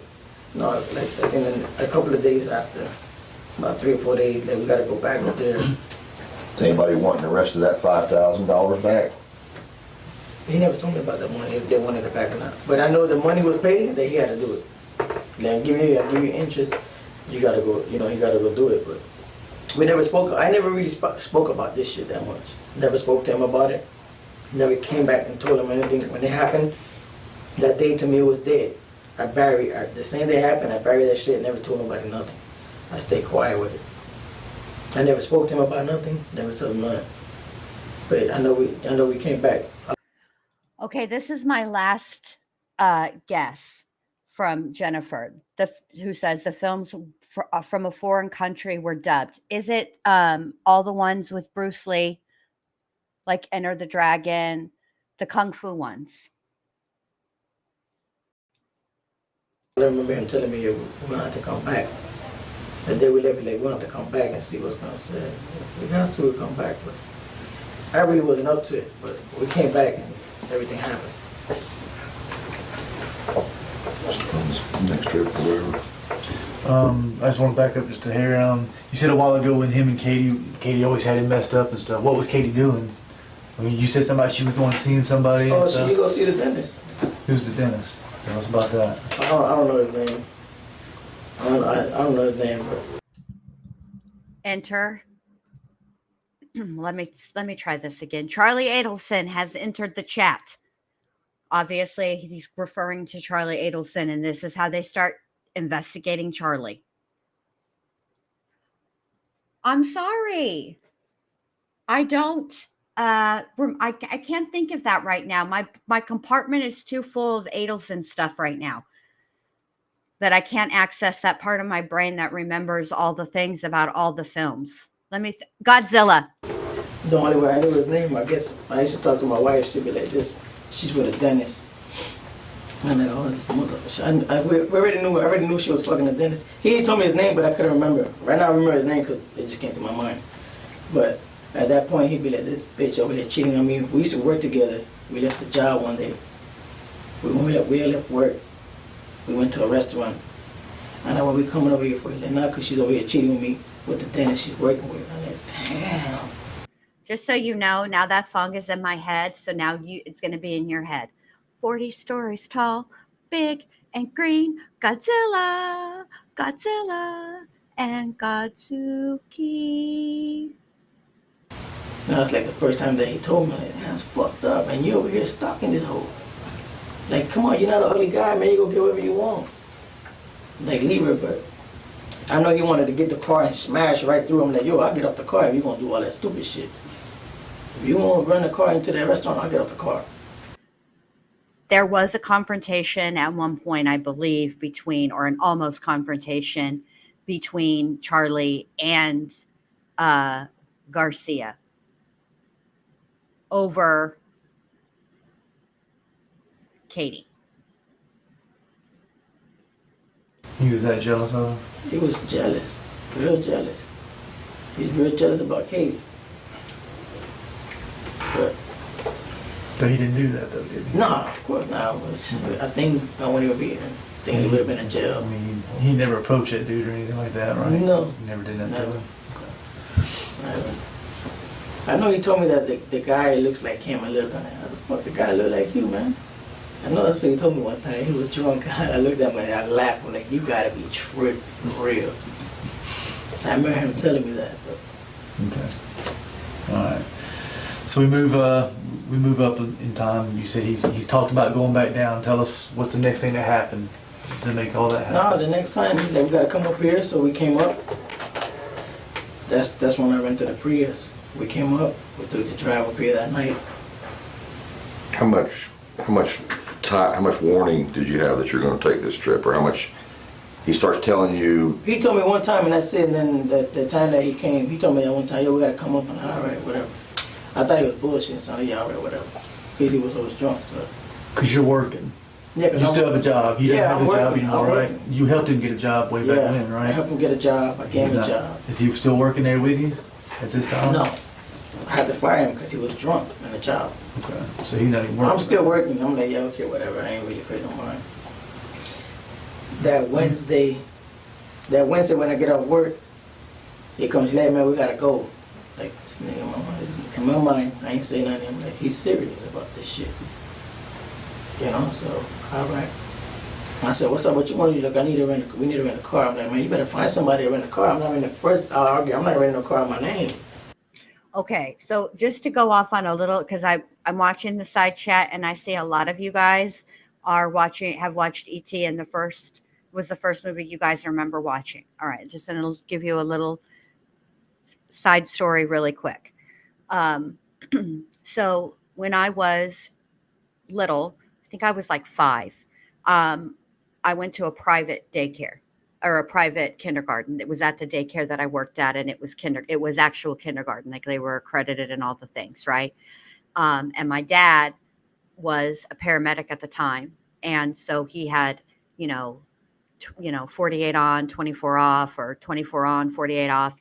I don't remember. I was little, but I remember that he used to come and pick me up from the daycare, and we would go to watch E.T. He would take me to the movie theater. It was the most fun I ever had. I got to ride in the ambulance, which I absolutely loved. And he would let me get the movie theater nachos, which my mom, if she would never let us get, ever. It's junk food. It's not good for you. It's full of crap, blah, blah, blah, blah, blah. I don't give a rat's fat kneecap. Them theater nachos are delicious. So that is my first, happy memory. But E.T. made me cry every single time I saw it. No matter how many times I see it, it still will get me choked up. Just love that movie. In fact, that year I went, that was the first movie I saw in theaters, and I was E.T. for Halloween. And that was the first time my parents ever took me and my sister to a haunted house. So that was a big year for me. All right, here we go. I wonder what changed, though. Back to what we're talking about. Now we're moving up in the time period. This is the actual day that, this is the time period where they drove up, where they rented the Prius. And this is when they actually killed Dan Markel. And Rivera is saying, well, you better find somebody else to rent that car. I'm not renting a car in my name. I wonder what changed. I'm sure he's going to explain it. Here we go. But there was nobody to find. I don't have no license, nobody. So I'm like, all right, let's go, man. I jumped in my car, in my Mercedes. Went over there, parked by the side, like the next block over. I jumped off. I said, here, go my car. He's like, yeah, I'm going to stay back here. He gave me the money. He gave me $250. I didn't know I was breaking up neat. Let me check into that. Thanks, babe. $250? $350. $350. I went inside. I said, man, I need a car. I said, I need a good car. He's going to give me around to Orlando. I told the guy. Yeah, man, only one I got is that little green car right there. I'm like, all right, that's fine. Boom. Gave him $350. Took the car and left. Followed him to my house. I took a shower. We left early. I think we left. Louis, was there any discussions at that point You may have already said about how much money you were going to get paid for taking this trip.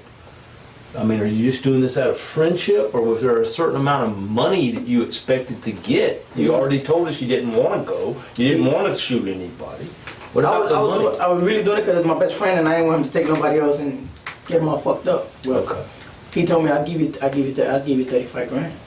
That was before. All right, I fixed the audio. I don't know why every once in a while it'll change my audio settings to be from the camera when I don't want it from the camera, but it should be fixed now. Sorry. I hope it wasn't doing this the whole stream.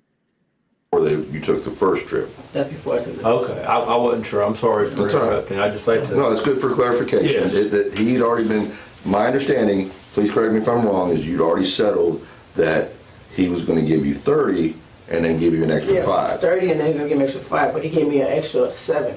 He gave me was 37. Okay. 37. But that's before even leaving the very first time. Yeah, before even the first time. And I believe, it's your story, but I believe you said before something about you knew that the total amount equaled $100,000 or something. Yeah. Was that before you took the first trip? Yeah, before he took the first trip, because he told me I'm gonna give you 30, but then he gave me 30. He gave me 37. He gave me 35 first, and then he gave me extra some money on top of it. So it was 37 in total. Then I asked him, how much you getting? He got like 40 something. So I said, how much Katie is getting? Well, she getting the rest. I'm like, hold up. I might be illiterate, but motherfucker, I can count money. 37 and 40 something and the rest. Nah, she getting more than 50. She getting more than 60 something grand in her pocket. So I mean, there was more money because, me being in prison in Coleman, I'm hearing about her. Oh, she getting a new car. This guy getting a new car. And I'm like, man, how they getting all this if this nigga ain't working and she ain't doing shit but fucking his dentist? So the dentist buying her car. She buying Garcia had already spent all his money. He don't have the money. He spent $5 grand on a Nissan Maxima. He spent $2,800 on a Monte Carlo. Bought the bike for, I think was $32 or $2,900. And the bike is we bought bikes, but ain't no 2016 bikes. It's some old bikes. My bike. Okay. This is just this interrogation has taken, for me anyway, a little bit of an interesting turn. Okay. Apparently, left off of his LinkedIn is this forensic accountant ability that Luis Rivera has. Who knew? He's kept track of all the monies that Garcia had spent, which I think is interesting. He's going to talk more about the money, and he's going to talk about what he did with his money, which I thought was just interesting. Because okay, let's be real here. $37,000 is a decent chunk of change, but it's not life-changing money, right? Like you get $37,000, you still have to go to work. Okay. It's not like, you're set for the rest of your life.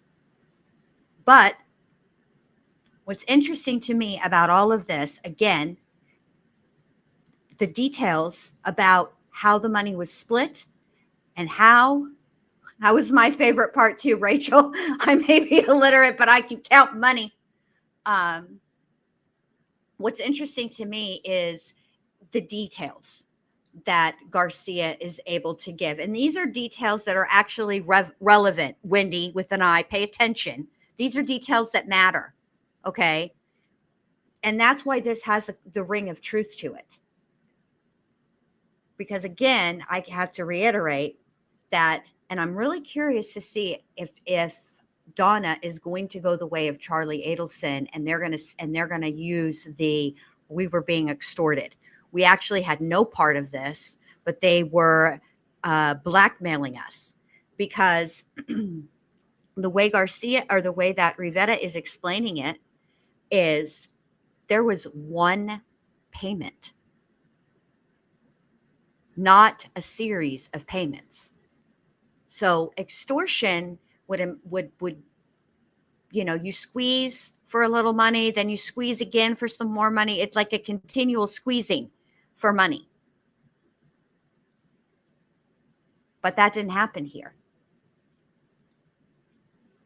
It was a 03 and his was, I think it was a 97, but it was souped up. Our bikes, all of it was souped up. And I paid for my bike was $2,300. That's it. But all this money that he spent, if you come to add up, he ain't got much left. Then he rented the apartment, paid for the apartment for 6 months. That way he don't lose it because he don't have no job. Paid for 6 months outright? Yeah, he paid the rent for 6 months. You know what I'm saying? He told me I paid the rent. Then I come to the house, he got a big ass TV. I'm like, damn, what are you doing big things? Where you getting this money from? Because I know you spend all your money. Like, I know you do though, I know you spend. He like, man, I'm down to like 3. I remember he asked me, yo, let me hold some money. And I told him, man, I ain't got no money. I did. So I ain't got no money. I already knew what he wanted for. I like, what you want? So Jennifer asks, or Jen, is Donna going to testify? Please say yes. I'll say this. There have been a lot of rumblings that Donna may testify. And I actually think that she likely will testify. And I think it's going to go just exactly how it went when she testified during one of the pretrial hearings, trying to make an argument for her to get bail. They had me for $20. I said, well, you're $20. Now I'm finna get coke. I said, why are you gonna go buy coke if I sell coke? You know what I'm saying? So I'm like, you need coke? I'll give it to you too, though. And nah, but I don't want to just be like a Hoover and trying to ask you all the time. I just want my own shit. I'm like, all right. I gave him coke. I said, you do what you do, however you get your money. But I knew he kept getting money. You saw the TV in the new apartment and everything. That's well after the murder. Yeah, right after the murder. I mean, time had gone by for a while. Time had gone by. Only been like about, say, like 6 months, 6, 7 months, 8 months. The money blew fast. But you're saying, what I'm hearing is, I know he already blew all his money, but somehow these things are still coming in. Yeah, it's still coming in, like where it's coming. And then I remember asking him one time, what you did with your money? Oh, I stashed some of my money in Katie's car. I said, you stashed some money in Katie's car? And you think that girl won't look and clean her car and look and find it? He's like, nah, I stashed it real good, but I never asked him where he stashed it at. He said he stashed it in the car. So I'm like, man, you was lying. In my mind, like, to me, he was lying to me because you kept getting money. You bought all these toys, man. You buying shit left and right. Your car, the Nissan broke down. You destroyed the car. You had to fix the transmission. You had to fix this. Like, fuck. The Monte Carlo you bought is an old school Monte Carlo. It needed work done to it. You probably put 2 or 3 grand into it already. After he bought it for 27? After he bought it for 27. And the Nissan was 5? The Nissan was $5,000. And you said his bike was $3,200. Yeah, like $3,200. And you only spent $23 on yours? Yeah, I only bought me the bike. I ain't buy nothing else. I bought Jessica the little raggedy ass Toyota for like $200-300 from her best friend. And that's it. And you said that she had gotten a car. Tudor wasn't working at the time, right? You said something about somebody gave Katie a car? When I was in prison. Oh, okay, that was later on. That's later on. Okay, that's later on. Okay, so I don't got nothing to then, do with no. I'm just. Okay. I was just bringing like how y'all keep getting money, how y'all keep getting all this stuff. So going back to when you're talking about, he wasn't working. Was Katie working? Do you know? Yeah, she was working with the dentist, I believe. She was still working with him. She was still working with the dentist. Hey, Jen, thank you for being a member for 10 months, babe. I really appreciate it, and I'm glad it could be healing for you. And I think that like Charlie, the way that he's explaining it, like now, you can take it a couple of different ways. You could take it as they're still getting money out of Charlie, which goes to Charlie's, point of extortion, or you could take it how I really think it was, which the way that Rivera is explaining it is that they got a lot more money up front than what they told, or what Garcia told Rivera that they were going to get. So I think that I think Rivera is that's what Rivera is saying. Not that they were constantly getting money. Now, Katie did get things like Charlie did. I don't think he actually gave her. I mean, he did give her, but technically sold it to her for like $2 or something like that. But what Charlie never could show at his trial is that there was multiple payments. He couldn't really show a pattern of behavior that would lead one to believe that he was actually being extorted. So I think what Rivera is really saying here is that what Garcia was paid was a lot more than what he told Rivera he was getting paid, and he made it, and that Garcia made it seem to Rivera in the beginning that, look, I just want you to go with me. I'm going to give you 35, and then ended up giving him 37 as if he was being generous, when the fact of the matter is he got a lot more than that. And okay, J Bone says, wasn't Donna cutting Katie checks?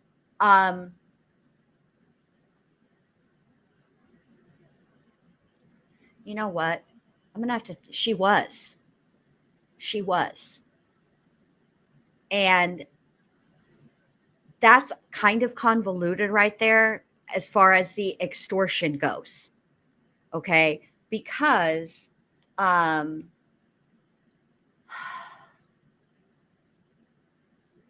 it seems like the checks that Donna cut Katie included her actual work, if I'm remembering correctly. Like, it's been a minute, you guys, and so I'm gonna have, it was made to look like Katie worked there, but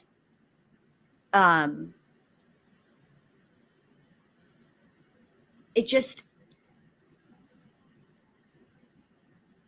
to me, it doesn't come across as a viable, it doesn't come across as extortion. It comes across as payment. Because if I remember correctly, and I know you guys will correct me in the chat, and I don't care about that, please, because I want to get this right. If I remember correctly, and we're going to go through this, so I'll be refreshed about this. We're going to go through testimony tomorrow. Like, they were consistent amounts. The amounts didn't increase.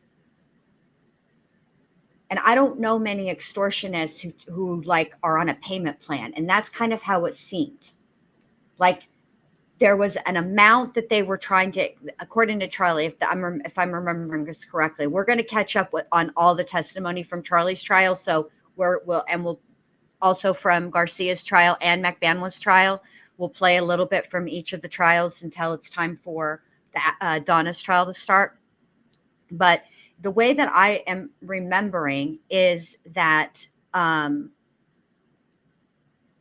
Charlie is saying, like, they told him that he had to pay X amount of dollars, and they gave him a layaway option, and he was paying over time, which does not make sense for extortion. It makes sense for, I hired a hitman to do a job, the hitman did the job, and now I'm going to pay them. That's how it makes sense. That's what it seems like to me. It made more sense that way than, extortion. Okay.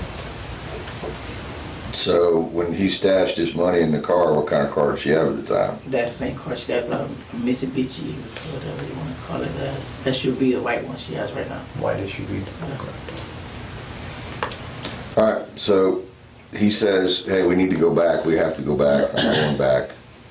And the money's already been arranged from before. To make another trip, you're not going to get promised any more than what you originally promised, which is 30 plus 5 plus 2. Okay, so J13 wants to know, has Donna been in custody until her trial? If so, how long? what had happened was, at the conclusion of Charlie Adelson's trial, Donna and Harvey were at the Miami airport, okay, with 2 tickets one way to Vietnam. They were arrested. How that came to be is Charlie Adelson is in jail awaiting trial. There were conversations between Charlie and his mother in which she thought that she hung up, that the phone disconnected, that the call ended at the jail. It did not. She was still actually being recorded. And there's a conversation that takes place that the defense tried every which way to get out, not included, okay? But it came in. The argument by the defense, by Donna's defense, was that her lawyer was there, and therefore it falls under attorney-client privilege. And I think there's some, this is important, okay? This part, as far as how attorney-client privilege works. So Donna had other people in the home with the attorney. There were a couple of friends there. It's not so much about Harvey being there, because a spouse, that won't negate attorney-client privilege. But if you're saying that you were having a conversation with your attorney about estate planning, that's what she was claiming, okay? Why are you having other friends listen in on the conversation? That is what negated the attorney-client privilege, not for all time, just for that conversation. And that's how they let it in. Okay, let's keep going. So anyway, to answer your question, Donna has been in jail since 2023 awaiting trial. December of 2023, if I remember correctly. All right, so he basically says that you go to the rental car place, you get the Prius, you go drop your car off. Yeah. Is what I'm hearing. Yeah, yes, sir. Okay, and then what happens from there? We took off. We came up here. Same 2 guns? No, no more. It was just 1 gun. Okay, I thought both guns went both trips. No, sir. Just one? Just 1 trip. Short nose, long nose? Short nose. What happened to the long nose? Probably left it home. I don't know what he did with the long nose. You left it at home? No, he probably left it in his house. Okay. I don't know what he did. I only took 1 gun. Okay, so short gun, the one you got from the black guy in the neighborhood for $150. Yes, sir. All right, and you haven't shot up all the bullets yet? Nobody shot either one of them? How do you even know it works? Cause he shot a hole through the fucking car. That was an accident, though. I'm talking about before you even left Miami. Oh no, he ain't tested or nothing. Nobody tested it. Nobody tested it. It was tested in the car that day that he shot the hole through the.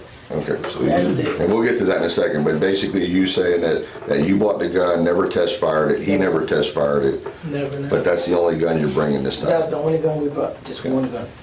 The Okay. first trip was 2 guns. The second trip was 1 gun. That's it. Okay, so you get in the Nissan. You're driving. I'm sorry. Not a Nissan. Prius. A Prius. You rented it. I drove. You said something to them about he might drive it or no? Was he ever going to drive the Prius? No. I drove. He drove for a little bit. The night we left, he drove. He took off. But then he was drunk. He's like, you know what, man, you should drive, because if we get pulled over, this car's not under my name, it's under your name. So I'm like, you know what, you're right. But then I tell him, I'm in probation, man. If we get pulled over, I'm going to go to jail. You're saying that to him? To him. And we get pulled over. Okay. So the day we get pulled over, the officer grabbed my license, came back, gave me a ticket, he's like, slow down, put your seatbelt. Gave me a speeding ticket. And I'm on my lap. I looked at Garcia and told him, this motherfucker didn't take me to jail. So you got a ticket in the Prius? In the Prius. On the second trip? On the second trip. On the way up here? On the way up here. You have any idea what town you were near or what road you were on? Or? Man, I know, keep going with these towns, you know, I don't know, I'm not good with these towns. I know, The only thing I can probably just say, I keep saying Gainesville, because that's like, every time I pack, I'm like, yo, are we close? Every time I used to see, because it had a G on it, I'm saying, yo, we close? He's like, yeah, we like back in like an hour away from Tallahassee, something like that. I'm like, all right, but by that time, that's when I got pulled over. But you weren't in Miami. You No. weren't in Tallahassee. So were you on the interstate, you think? Yeah, I was in Gainesville. I asked him, because when we got pulled over, I'm like, yo, how long from here, where we get pulled over to Tallahassee? He's like, we got maybe like an hour or 2 hours the most. The top was 2 hours. So I'm like, alright. I'm not trying to get pulled over. I know if I get pulled over again, we fuck. But when we get pulled over, I tell him, yo, this is a sign, man. We should just turn around. He's like, nah, man, fuck that. We up here. So we drove to Tallahassee. That's when everything happened. Okay. So you get to Tallahassee. He knows where he's going. You didn't drive the first time. So he knows where he's going. Okay, so Cicely says, is he the only viable witness?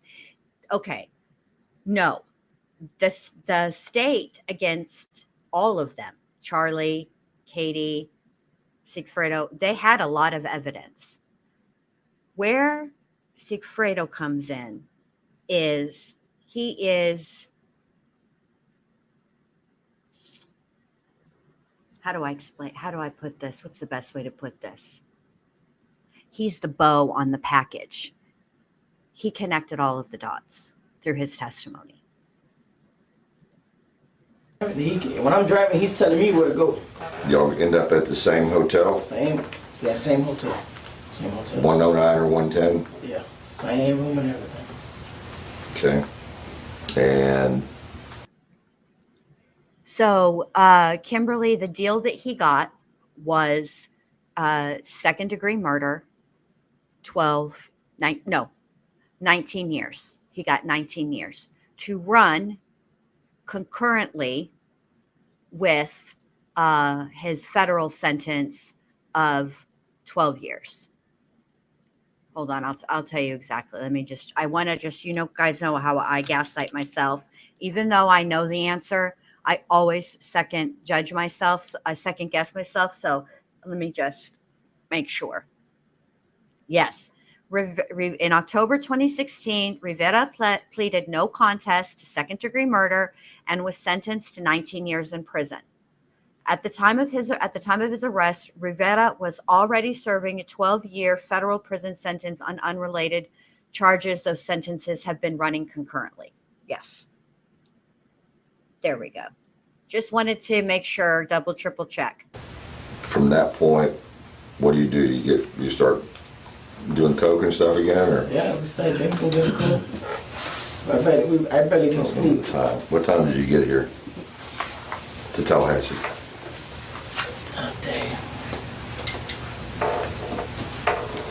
Had to be like, we left early that day, right? Yeah. I think we left early that day. Then we got up here like around 11 o'clock at night.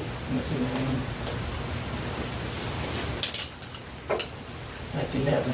Okay. 11, 10 o'clock. Somewhere around there. All right. So if Rivera is telling the truth, and he is if not telling the truth, if he's accurate about his time, all right, he's saying that they got there between 10 and 11 p.m.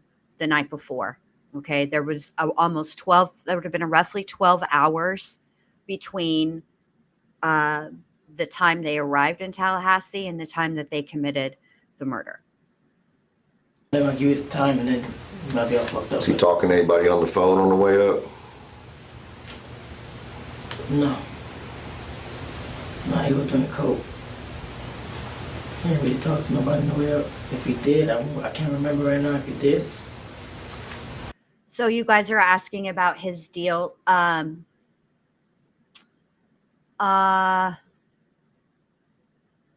So this is what defense attorney Chuck Collins says from this article. Quote, that obviously left some time where he's going to have to serve in the State Department of Corrections down here in Florida. Defense attorney Chuck Collins said, there's no minimum mandatory associated with this offense, so he's probably going to have to serve 5 to 6 years in the State Department of Corrections. Rivera's plea deal included a promise to truthfully testify against the other co-defendants in Dan Markel's murder. That includes testifying in the upcoming trial of Donna Adelson. Quote, he entered a plea agreement that required full and complete cooperation, Collins says. Of course, when we entered that plea deal, I don't think anyone had any idea how many trials that would involve potentially testifying in. Rivera has taken the witness stand to testify in the trials of fellow hitman Sigfredo Garcia, the convicted go-between Katherine Magbanua, The Markel's former brother-in-law, Charlie Adelson, who was convicted of coordinating the murder plot. All three are currently serving life sentences. Quote, he's provided consistent testimony about the murder itself, Kappelman said. I think it's been essential to all the proceedings we've had so far. Rivera is on the state witness list for Donna Adelson's trial, which is set to begin August 19th. Let me just say that on that note, okay, Rivera and Katie Magbanua, also Charlie Adelson, have all been moved. Magbanua and Rivera are at the Leon County Detention Center, and I believe Charlie Adelson is also at one of the local jails. I can't remember if it is the Leon County one. While we're playing, I'll play some more of this, and then I'll go look that up. All right, here we go. But the only person he's going to talk to is going to be Katie. You won't call nobody else. Okay. You won't call. The only person he talk to is Katie. Okay. So you're at the hotel. You got the gun in the room? The gun was in the car. Okay. The gun was in the car the whole night. It stayed in the car. Okay. The only time the gun was in the hotel was the first trip. Okay. But the gun was in the car. Wake up. I want to sleep maybe like around 2:30. 2:30 around that night. In the afternoon? In the morning. Because we got there at 10 o'clock at night. 10 to 11 o'clock at night. Went to the hotel. We're hanging out. We're just chilling. I said, man, I'm going to go to sleep. I got to get rest. Because if you're going to have me watch this guy all day tomorrow, I got to get rest. So I tried to fall asleep. He was still awake doing coke. I went to sleep. The next day. All right, I'm sorry, I got it wrong. He was moved, but he was transferred. Hold on. And this article is as of May 16th, and it was updated May 17th of 2024. Wait, that's too old. Hold on a minute. Hold on a minute.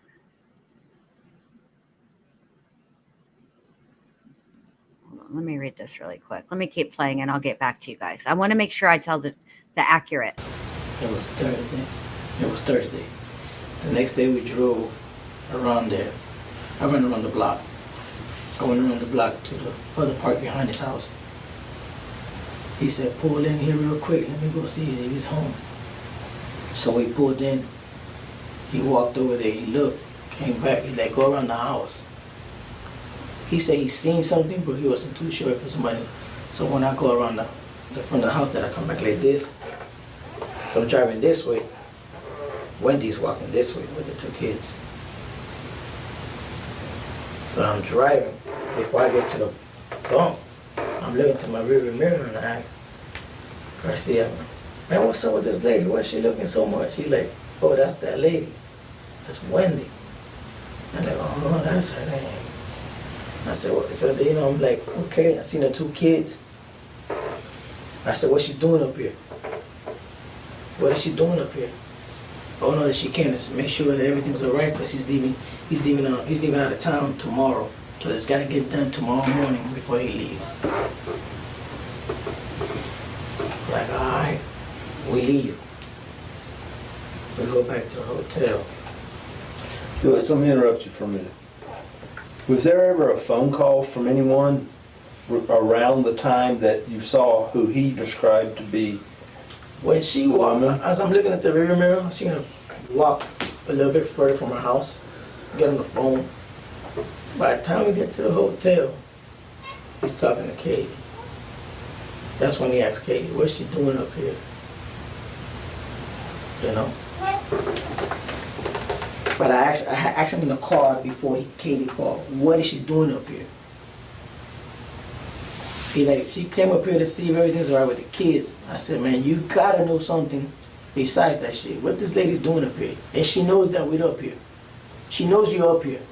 So what's she doing up here? So when she he calls Katie. Hey, what's going on? I seen this lady up here. Oh no, she's making sure that everything is fine. That before, what time he's leaving tomorrow on the flight or where the fuck he was going. I said, so we gotta do this tomorrow, huh? He's like, yeah, cause he's leaving, and she came to see the kids. But I seen her face and everything. I'm like, all right. So I'm like, we drive. We're going back to the hotel. I'm sitting down. I'm sitting down on the chair in the hotel, and he's looking like, you all right? I'm like, nah, I'm just curious what the fuck this lady's doing up here. Yeah, don't worry about that shit. Everything good, man. She just made sure that everything was all right. All right, I was distracted by looking this up, so I'm going to have to rewind this.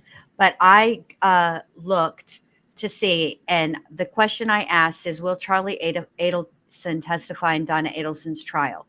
And according to this article, all 3 of Donna Adelson's children are on the state's witness list. So let's look at this article and see what it says. All right, Donna Adelson is facing 3 felony charges: first-degree murder, conspiracy to commit first-degree murder, and solicitation to commit first-degree murder. Adelson has pleaded not guilty. Her defense team indicated at an August 8th pretrial hearing that Adelson may take the stand and testify in her own defense. Let me keep going. Yeah, it says Charlie Adelson, Wendy Adelson, and Rob Adelson, all 3 of Donna Adelson's children, are on the state's witness list. Let me see. It's not clear whether he will testify against his mother. So, I mean, they're on the witness list. Does that mean he will testify? No, it doesn't mean he will testify. One thing that to do to keep people from speaking is to put them on your witness list. So if Charlie Adelson is on the witness list for the state, that means that Donna Adelson can't talk to him. She can't talk to Wendy, and now she can't talk to Rob, which Rob was already estranged from the family. So I want to rewind this back just a little bit because I want to hear what he's talking about right here. Right here. Hold on. All right, let's listen back a little bit. I'm just going to speed it up just a tiny bit. It won't change anything. It'll just make the time go faster. It won't change the pitch or anything like that. You'll still be able to understand it. But, you know, I don't know if Charlie will testify or not. And I don't even know. I could have sworn that I saw something on YouTube about him being back in Florida, but I can't. There's nothing that confirms that. So I'll try to find that right now while we're actually, no, I'm going to listen to this and I'll try to figure it out later. What time did you get here to Tallahassee? Up there. How to be like, we left early that day, right? Yeah. I think we left early that day. Then we got up here like around 11 o'clock at night. Like 11. Okay. 11 o'clock. Somewhere around there. I'm never going to give you the time and then I'll be all fucked up. Was he talking to anybody on the phone on the way up? No. No, he was doing the coke. He didn't really talk to nobody on the way up. If he did, I can't remember right now if he did. But the only person he's going to talk to is going to be Katie. He won't call nobody else. Okay. The only person he talked to is Katie. Okay. So you're at the hotel. You got the gun in the room? The gun was in the car. Okay. The gun was in the car the whole night. Stayed in the car. Okay. The only time the gun was in the hotel was the first trip. Okay. But the gun was in the car. Wake up. I'm gonna sleep maybe like around 2:30. 2:30 around that night. In the afternoon? In the morning. Cause we got there at 10 o'clock at night. 10 to 11 o'clock at night. Went to the hotel. We're hanging out. We're just chilling. I said, man, I'm gonna go to sleep. I gotta get rest. Cause if you're gonna have me watch this guy all day tomorrow, I gotta get rest. So I tried to fall asleep. He was still awake doing coke. I went to sleep. The next day, it was Thursday. It was Thursday. The next day we drove around there. I went around the block. Going around the block to the other part behind his house. He said, pull in here real quick. Let me go see if he's home. So we pulled in. He walked over there. He looked, came back. He like, go around the house. He said he seen something, but he wasn't too sure if it was somebody. So when I go around the front of the house, then I come back like this. So I'm driving this way. Wendy's walking this way with the 2 kids. So I'm driving. Before I get to the bump, I'm looking to my rearview mirror and I ask Garcia, man, what's up with this lady? Why's she looking so much? He's like, oh, that's that lady. That's Wendy. I'm like, oh, that's her name. I said, so you know, I'm like, okay, I seen the 2 kids. I said, what's she doing up here? What is she doing up here? Oh no, she can't. Just make sure that everything's all right because he's leaving out of town tomorrow. So it's got to get done tomorrow morning before he leaves. I'm like, all right, we leave. We go back to the hotel. Louis, let me interrupt you for a minute. Was there ever a phone call from anyone around the time that you saw who he described to be? When she walked, as I'm looking at the rear mirror, I seen her walk a little bit further from her house, get on the phone. By the time we get to the hotel, he's talking to Katie. That's when he asked Katie, what's she doing up here? You know? But I asked him in the car before Katie called, what is she doing up here? She came up here to see if everything's all right with the kids. I said, man, you gotta know something besides that shit. What this lady's doing up here? And she knows that we're up here. She knows you're up here. So what's she doing up here? So when he calls Katie. Hey, what's going on? I seen this lady up here. Oh no, she's making sure that everything's fine. That before, what time he's leaving tomorrow on the flight or where the fuck he was going. I said, so we gotta do this tomorrow, huh? He's like, yeah, cause he's leaving, and she can't see the kids. But I seen her face and everything. I'm like, all right. So I'm like, we're going back to the hotel. I'm sitting down. I'm sitting down on the chair in the hotel, and he's like, you all right? No, I'm just curious what the fuck this lady's doing up here. Yeah, don't worry about that shit. Everything good, man. She just made sure that everything's all right. I said, I don't really like the sound of this shit, but whatever. If you say everything's all right, I trust you because I just trust you. I trust you because you're my dog. Yeah, don't worry about it, man. Here, man, take a drink. And, man, it was early in the morning. It was 12. Like, man, I'm good. I don't want to fucking drink. So this all happened before 12 noon? Yeah, before 12. On Thursday? On Thursday. You drove by, you saw her walking the kids. You asked him, he says, that's Wendy. She's making sure that we're going to do this or whatever. That she wanted to make sure that we was up there. She thought that we were lying, that he was lying. Because they don't even know I'm in the car until she seen me that day. Yeah, but your car's got tinted windows. Did she even know what kind of car you guys are in? That car, it's not even tinted. Like, you can see through it. It's like, you can see it's tinted, but not dark like people think. Right, but she wouldn't know you from Adam's house. She wouldn't know you from anybody. Yeah, she don't know me from anybody. But you can see, you got a little short guy in the car like this, I'm driving like this, then you see Garcia. Garcia's on the passenger side. You know, so she looked and then he looked. Like, you know, that's what caught my attention. Like, what's up with this lady looking at the car? She didn't know she wanted to make sure that it was up here. I guess Katie had told him everything. And then he called Katie. I remember leaving that day when we left. He called Katie. Yo, everything all right with this lady? She's like, yeah, everything's straight. Don't worry about it. Just make sure you get that shit done. Do you hear that? Yeah. Or he tells you that? No, I can hear talking on the phone. You're in the car or in the motel room? No, I'm in the car. We're still in the car. We got pulled up. Every time before we go in the hotel, we're sitting in the car for like 10 minutes. We don't go, we just don't go in because I'm sitting down like, yo, you see that camera right there? You know, it's facing that way. You see that one over there? Yeah, man, how you see all these shit? I said, because look at that camera over there, man. I tell them, yo, you gotta stop drinking, man, before you can pay attention. So you hear her voice saying that he recognizes her without question. He doesn't have to ask. He didn't even have to call and ask him that shit. He already knew. He's already saying, why is Wendy here? Yeah. No, I asked him why she's up here. And then he relays to her on the phone. Yeah, he relays to her why she came up here for. Okay. That's the conversation. So it's not a question of if it's Wendy. He already knows it's Wendy. Oh, he already knows it's Wendy. Okay. And I know because I was thinking at this point too, when I heard this, why has Wendy not been arrested? Okay. And if I remember correctly,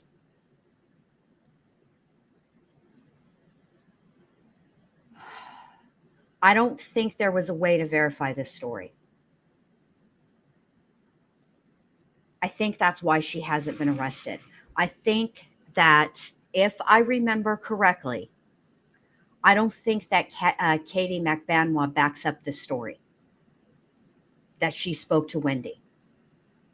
I know that there are photographs of Wendy and Katie Magbanua together, like on the beach, but I don't think that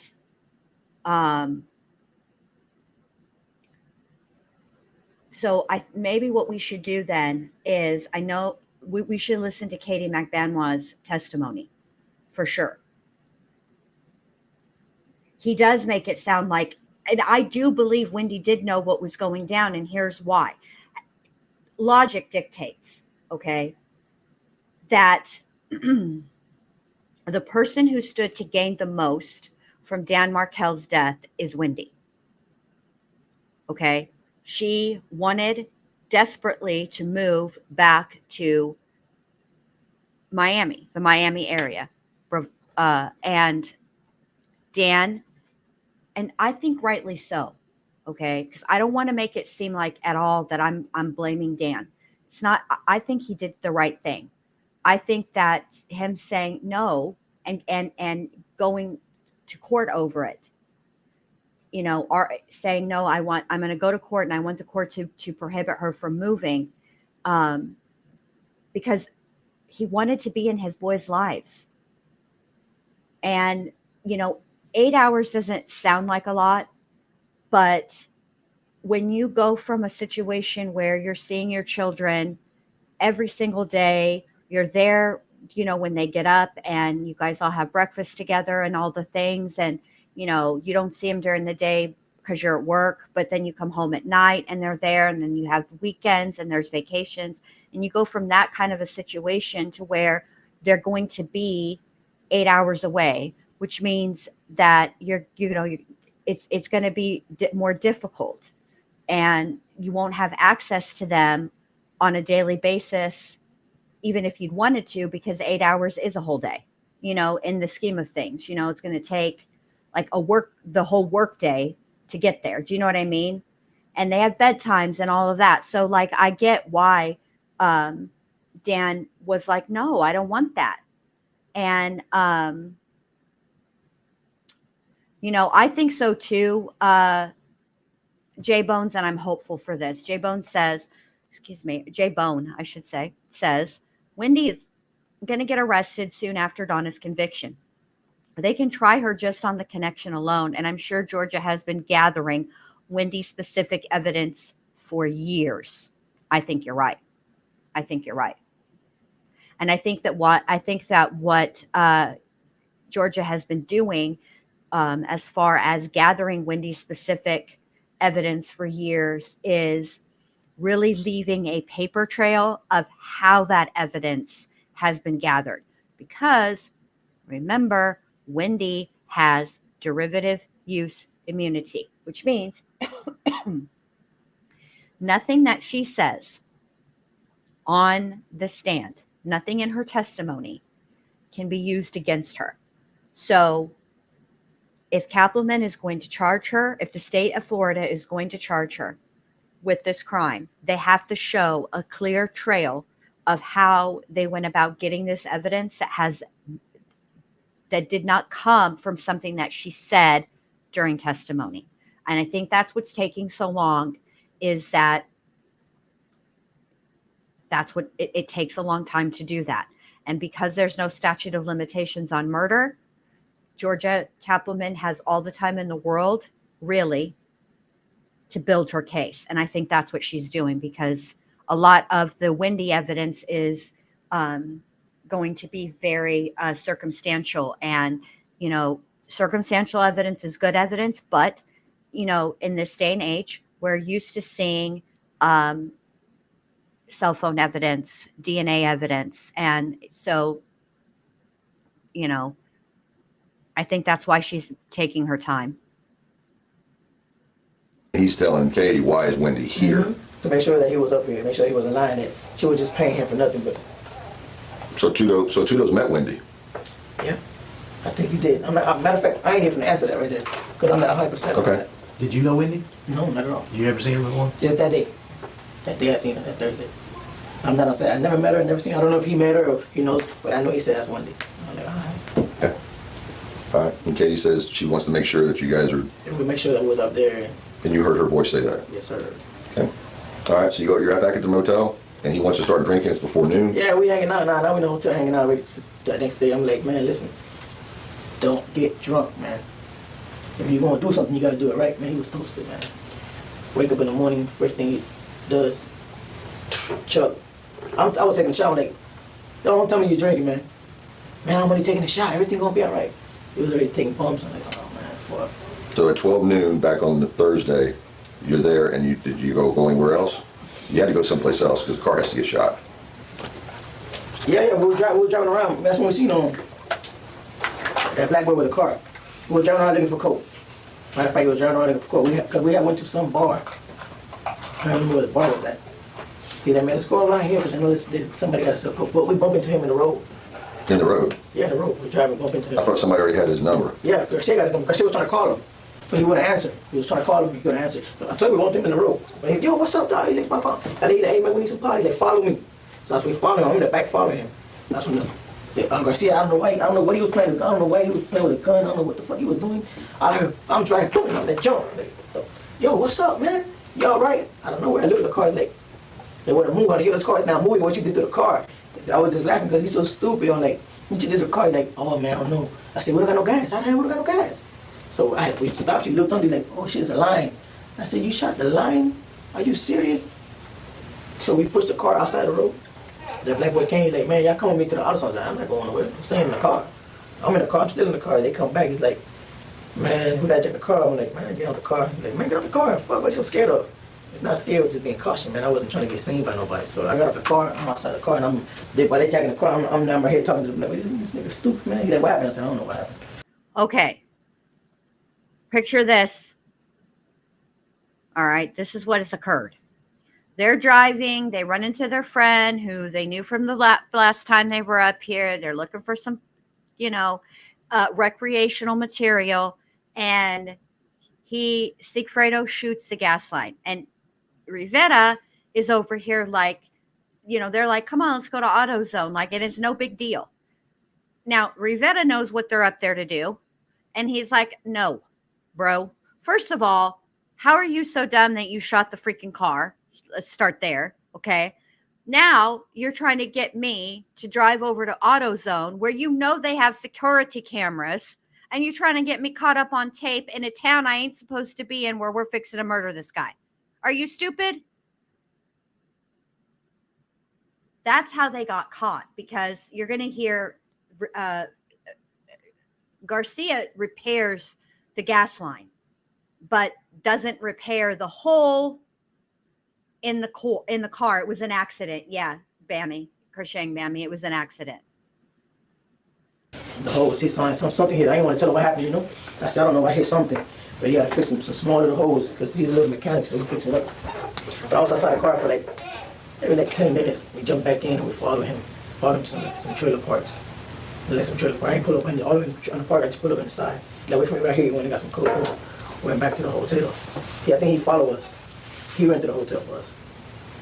This time he rented it. He rented the hotel. So we just hanged out. We hanged out, and then the next morning when we woke up, that's when I went to Markel's house. Stop right there for a second.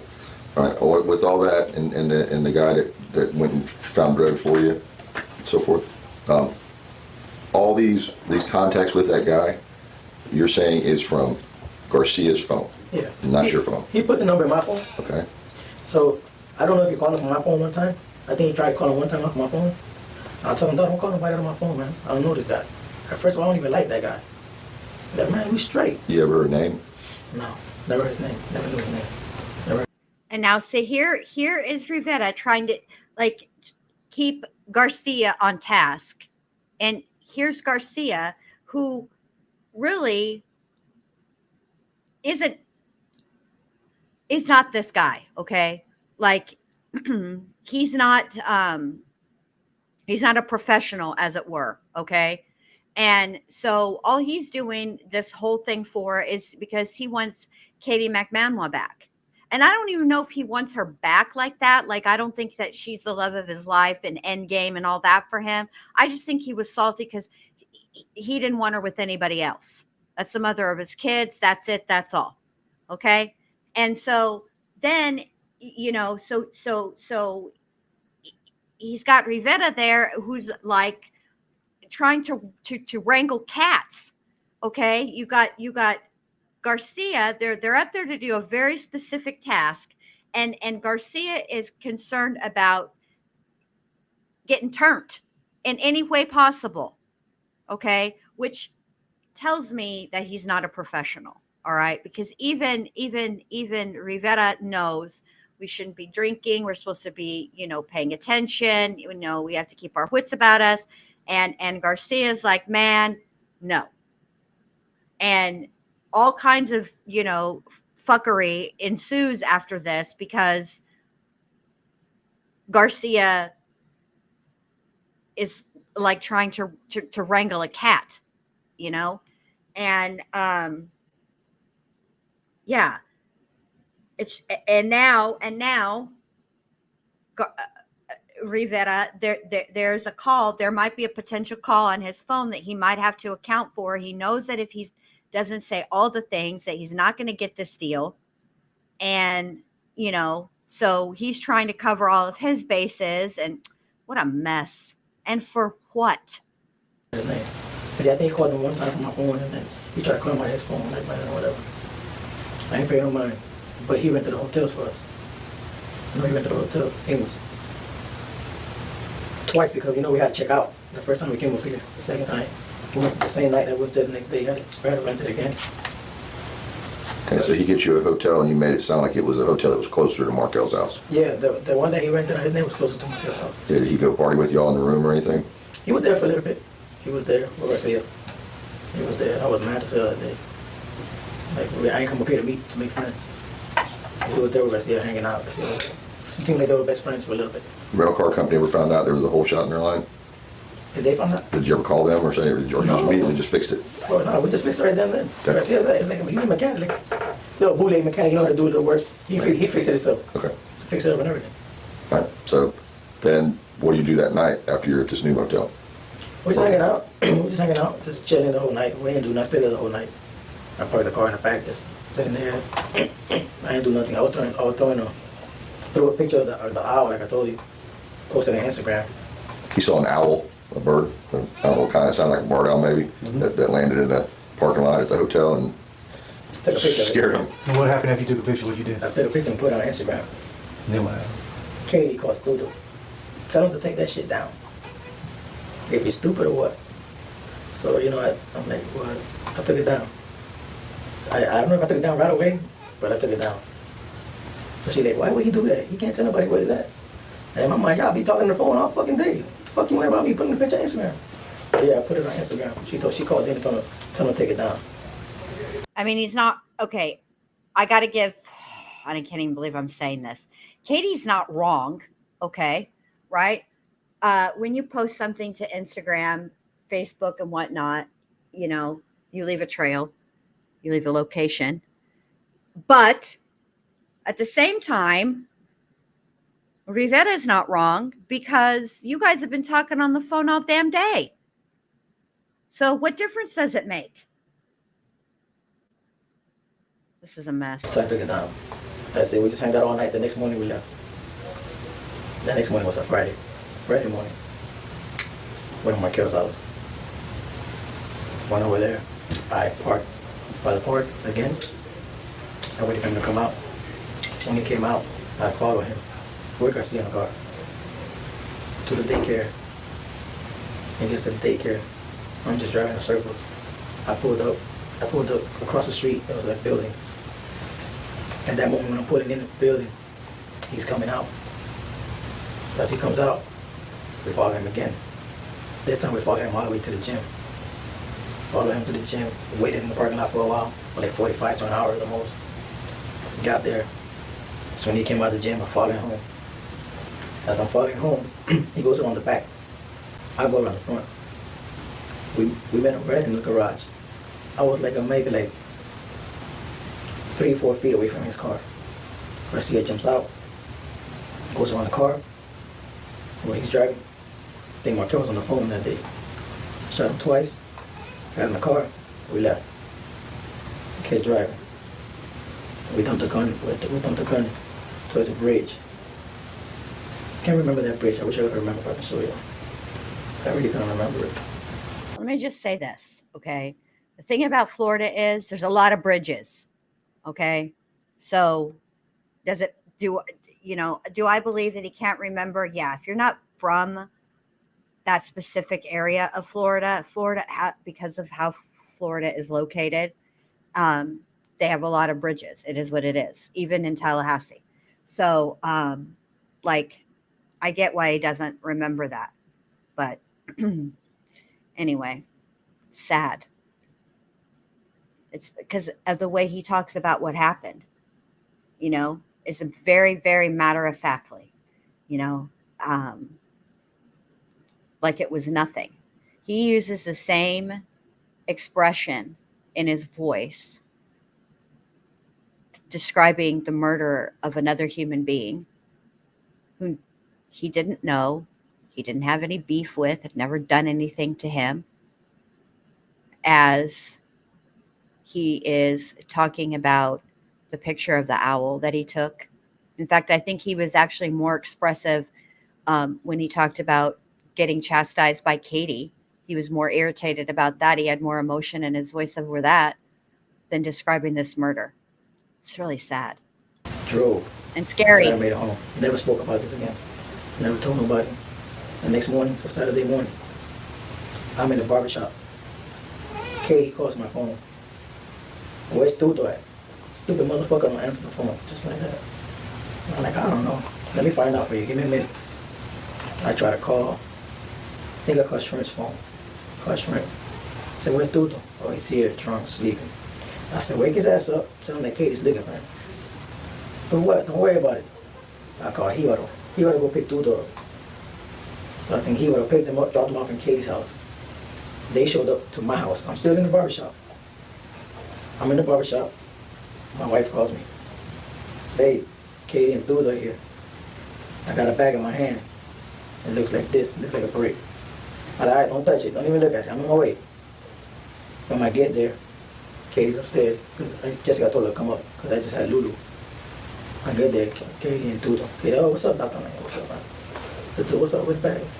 Get the bag. I grab the bag. I take the money out, stick it in my pocket. I said, man, what you gonna do, man? I gotta go back to the barbershop. I gotta get a haircut. Leave Katie here, man. Let's ride. We left together. Went to the barbershop, got a haircut. He paid like 2 or 3 guys haircut. Give him a holler to the barber. Hey, man, go ahead and cut us people's hair. Let me get in front of this guy. We left. I ended up going to my mom's house. I see my mom. I had paid my mom's rent. My mom was owed like $2,000. So I paid my mom's rent. I left. And I went to my house. Took a shower, got dressed. I didn't really do too much that day. Just I went to Bailey's for a little bit. And no, I went to somewhere else. I met What do you skeletons or like how she fits into this is this way.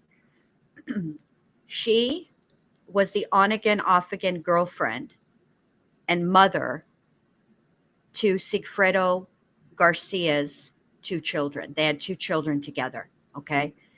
She did work for a minute at the Adelson Institute, which is the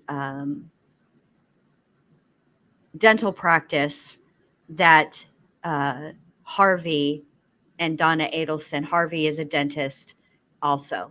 Harvey and Charlie are both dentists, but the Adelson Institute is the dental practice that Harvey Adelson ran. It's his practice. Charlie worked there for a time. That is how he and Katie met. Katie is the intermediary, the in-between, the go-between, the connection between the Adelson family and their hitman. Oh, wow. Thank you, J Bones. It is J Bones. I knew there was an S there. Thank you. I appreciate that. Thank you for becoming a member. Thank you, thank you, thank you. That's how she's connected. That's who she is. Who she is as a person is a mess. some girl in another bar with Garcia. We hanged out over there. From there we ended up going to the Hard Rock. Garcia spent $7 grand. And the Hard Rock lost it. That's why I know he had no money. So he spends his money in the Hard Rock, losing his money. All right. I leave. We left the Hard Rock, whatever. I made it back home.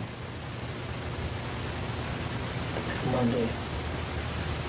What was that Saturday? That Sunday I wake up. Take a shower, it's noon, maybe around 3, 4 o'clock in the afternoon. I go see my ex-wife. Because it was school about to start, I believe. So I gave her $5,000. So it was $5,000 by the kids. So we got the money from them. I don't know why y'all be asking questions. Just get the money and don't worry about it. What's your ex-wife's name? Annie Diaz. I gave her the money. Boom, leave. Maybe a week later, something like that. I take money to my sister in an envelope. I said, put this away from me. I don't want to have it in the house. Because when Jessica gets mad at me, she goes through my pockets and take my money. When I come home drunk. And I didn't want her to find that money. And I didn't really want her to know, ask me a million questions where I got the money from. So I put it away. My sister put it away from the closet. I think I should stay with my sister. I had keys to go in and out of the house. So I used to go in and out of my sister's house. That's about it. That's when the story ended right there with the money. Markel and everything.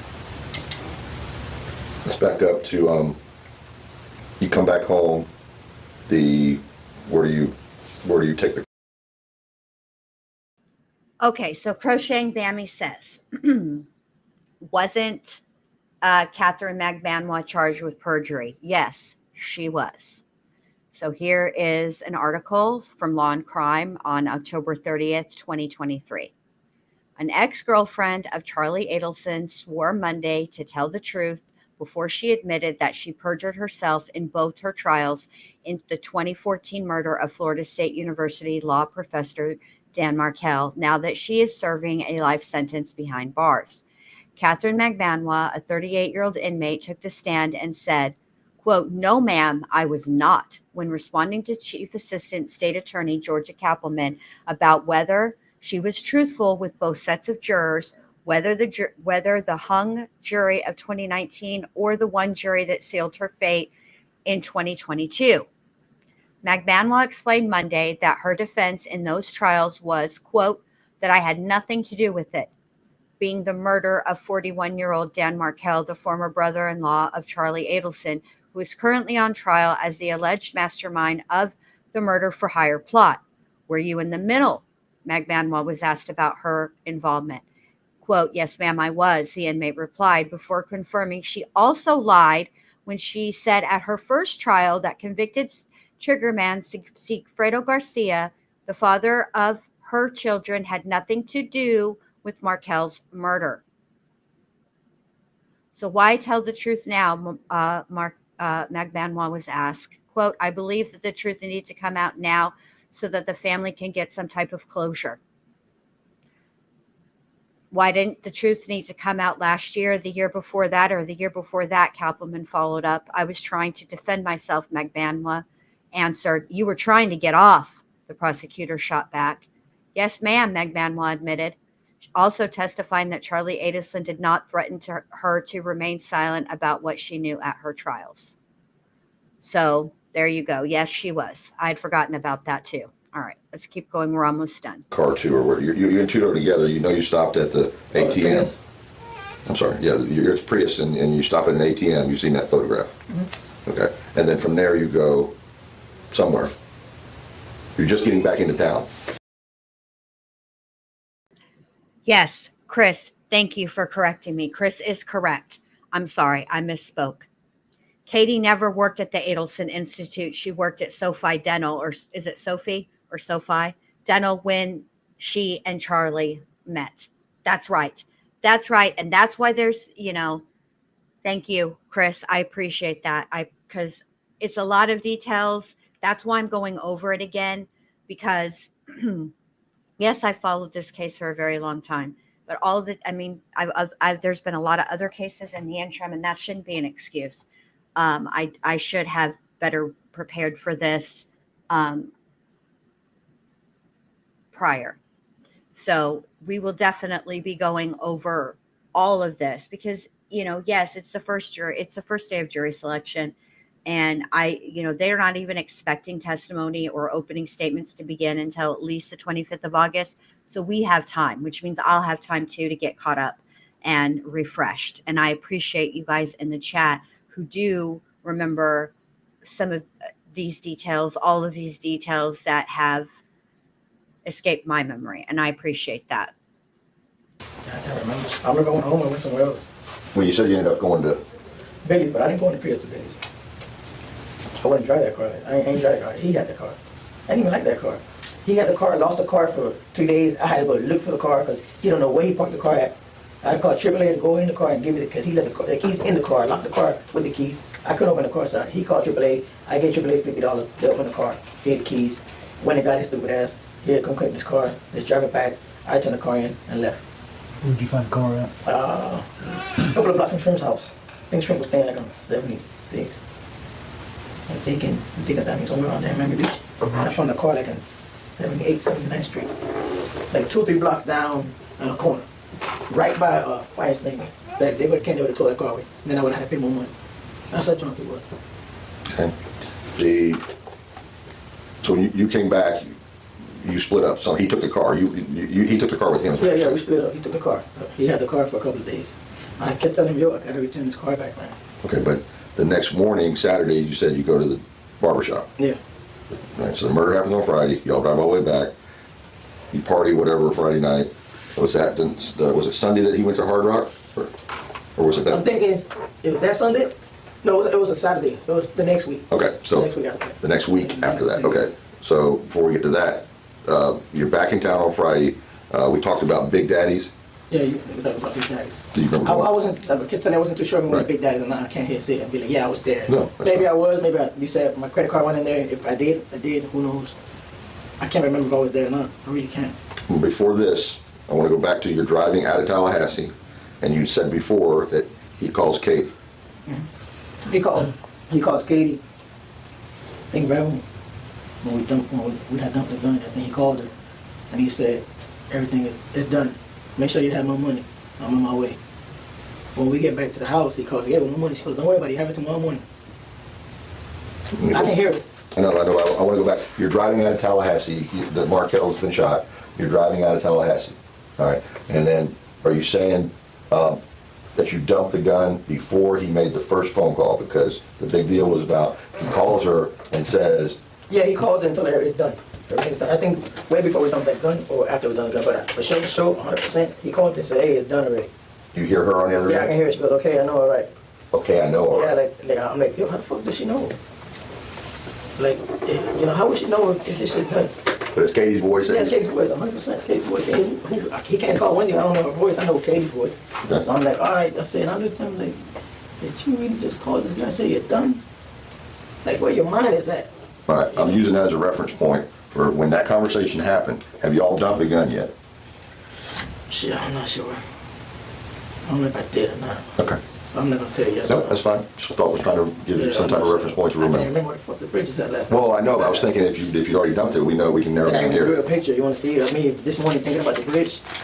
That's how much I've been thinking about this bridge all night. Just like that. That's what the bridge look like. The bridge look like that. That would be me. I had pulled over right there to the side. Garcia jumped off. Just crashed. He didn't go all the way to it. He took it from there. So I don't know if he made it to the water or not. But you could see the water from the car. you Yeah, said? I'm right there. I can see him. I can You see him. crossed the bridge and stopped. The bridge ends here, and it got like a metal. You know how I got the little metal Metal Guardrail. guardrail. guardrail? He jumped over the guardrail. Okay. So it's a concrete wall, then a metal It's a guardrail. little concrete wall. Metal. Okay. He had to jump. But the bushes weren't so high that you couldn't No, see it the just water. crashed. Okay. It just crashed. Okay. But then that's what when I was looking at that the other day. I mean, yesterday, like in 2 years, I don't know if the fucking grass grew or they cut it. I don't know what's going on. I don't know. There's so much construction out there now, so that's showing me confused. There's a lot of construction out Yeah, there. so I'm like, So let me ask you this: from the edge of that wall right there where Garcia was standing, how far to the water was it? Was like from here to the wall? Was it way down the road? I mean, let's say if it's here. I'm gonna give you something like right here. The water will be way over there to the wall. okay, it's about view of the wall, maybe 20 feet or so. 20 feet. No, pretty close. No, that's like 12, 15 feet. No, it's some more than, that's about 9 yards, 10 yards, it's between 25 and 30 feet. So as long as we have a reference, he's saying it's from this point to that wall that the water Because is. when I pulled up, I can see it. Like from the corner, I can see him. I'm trying to look at him like, what the fuck you doing? Are you doing it? I thought that last thing that he said about how did she know already is interesting because we know there's evidence aside from Wendy Adelson's own mouth that she drove over to the street that Dan lived on her way as a cut through, a shortcut, which isn't a shortcut, to the liquor store to pick up a very specific bottle brand of bourbon for a stock the bar engagement party that she was to attend that night. Now,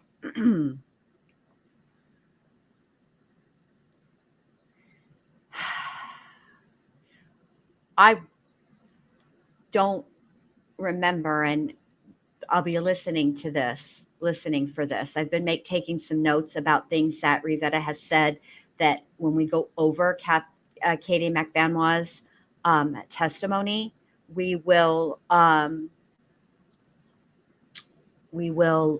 I will be listening for about this, because I don't think that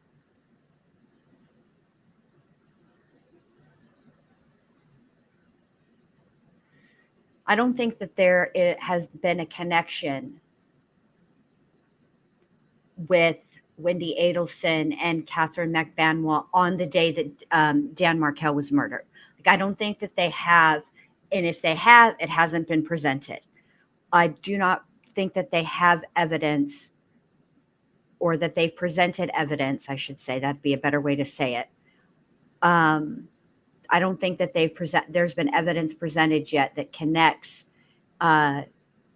Wendy to calling Katherine Magbanua that day. Or I know that Wendy called Charlie and spoke to Charlie that day, the day of Dan Markel's murder, but it would have been hours before she would have even been over in that vicinity. So I am kind of curious if Rivera is remembering the context of the conversation accurately, and she did actually already know that it had been done without him telling her, without Garcia telling her. Like, I'm seeing going like this. Depending on the I don't know, because he told me, no, I took it apart. Did you took it apart or not? He said, yeah. So, all right, I believe you, let's go. I really want to stay with it if I can put it. I knew where I was going to stash it. That way. He threw it. You were going to stash it? Yeah, I was going to stash it. You were going to drive all the way back to Miami with it? I want to drive all the way to Miami and put it away and bury it somewhere. Nobody would find it but me. Okay. What if... All right, so was there any discussion if you got stopped? What would you do if you got stopped by the police with the gun? No. We got stopped with the guns. Right. And if there was a search, I don't think they would have found it. If they would have found it, they would have found it on him. On the passenger seat? Yeah. Okay. I'm driving, so they would have found it on him.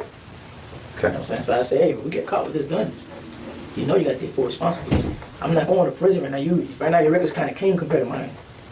You know, yeah, if we get stopped, I'll take it. You know what I'm saying? When I'm looking at it, yeah, whatever. He's drunk, you know, like. But you were willing to take the chance on driving all the way back to Miami with a murder weapon? Yeah, we almost halfway. Where we through that, we was halfway. Well, as far as we went yesterday, it was more than halfway back, but I got you. Okay, so you wanted to keep it, but he decided it didn't need to go. Yeah, he told me, pull over, and pulled over and threw it. Okay. But he didn't take the gun apart till he was down by the water?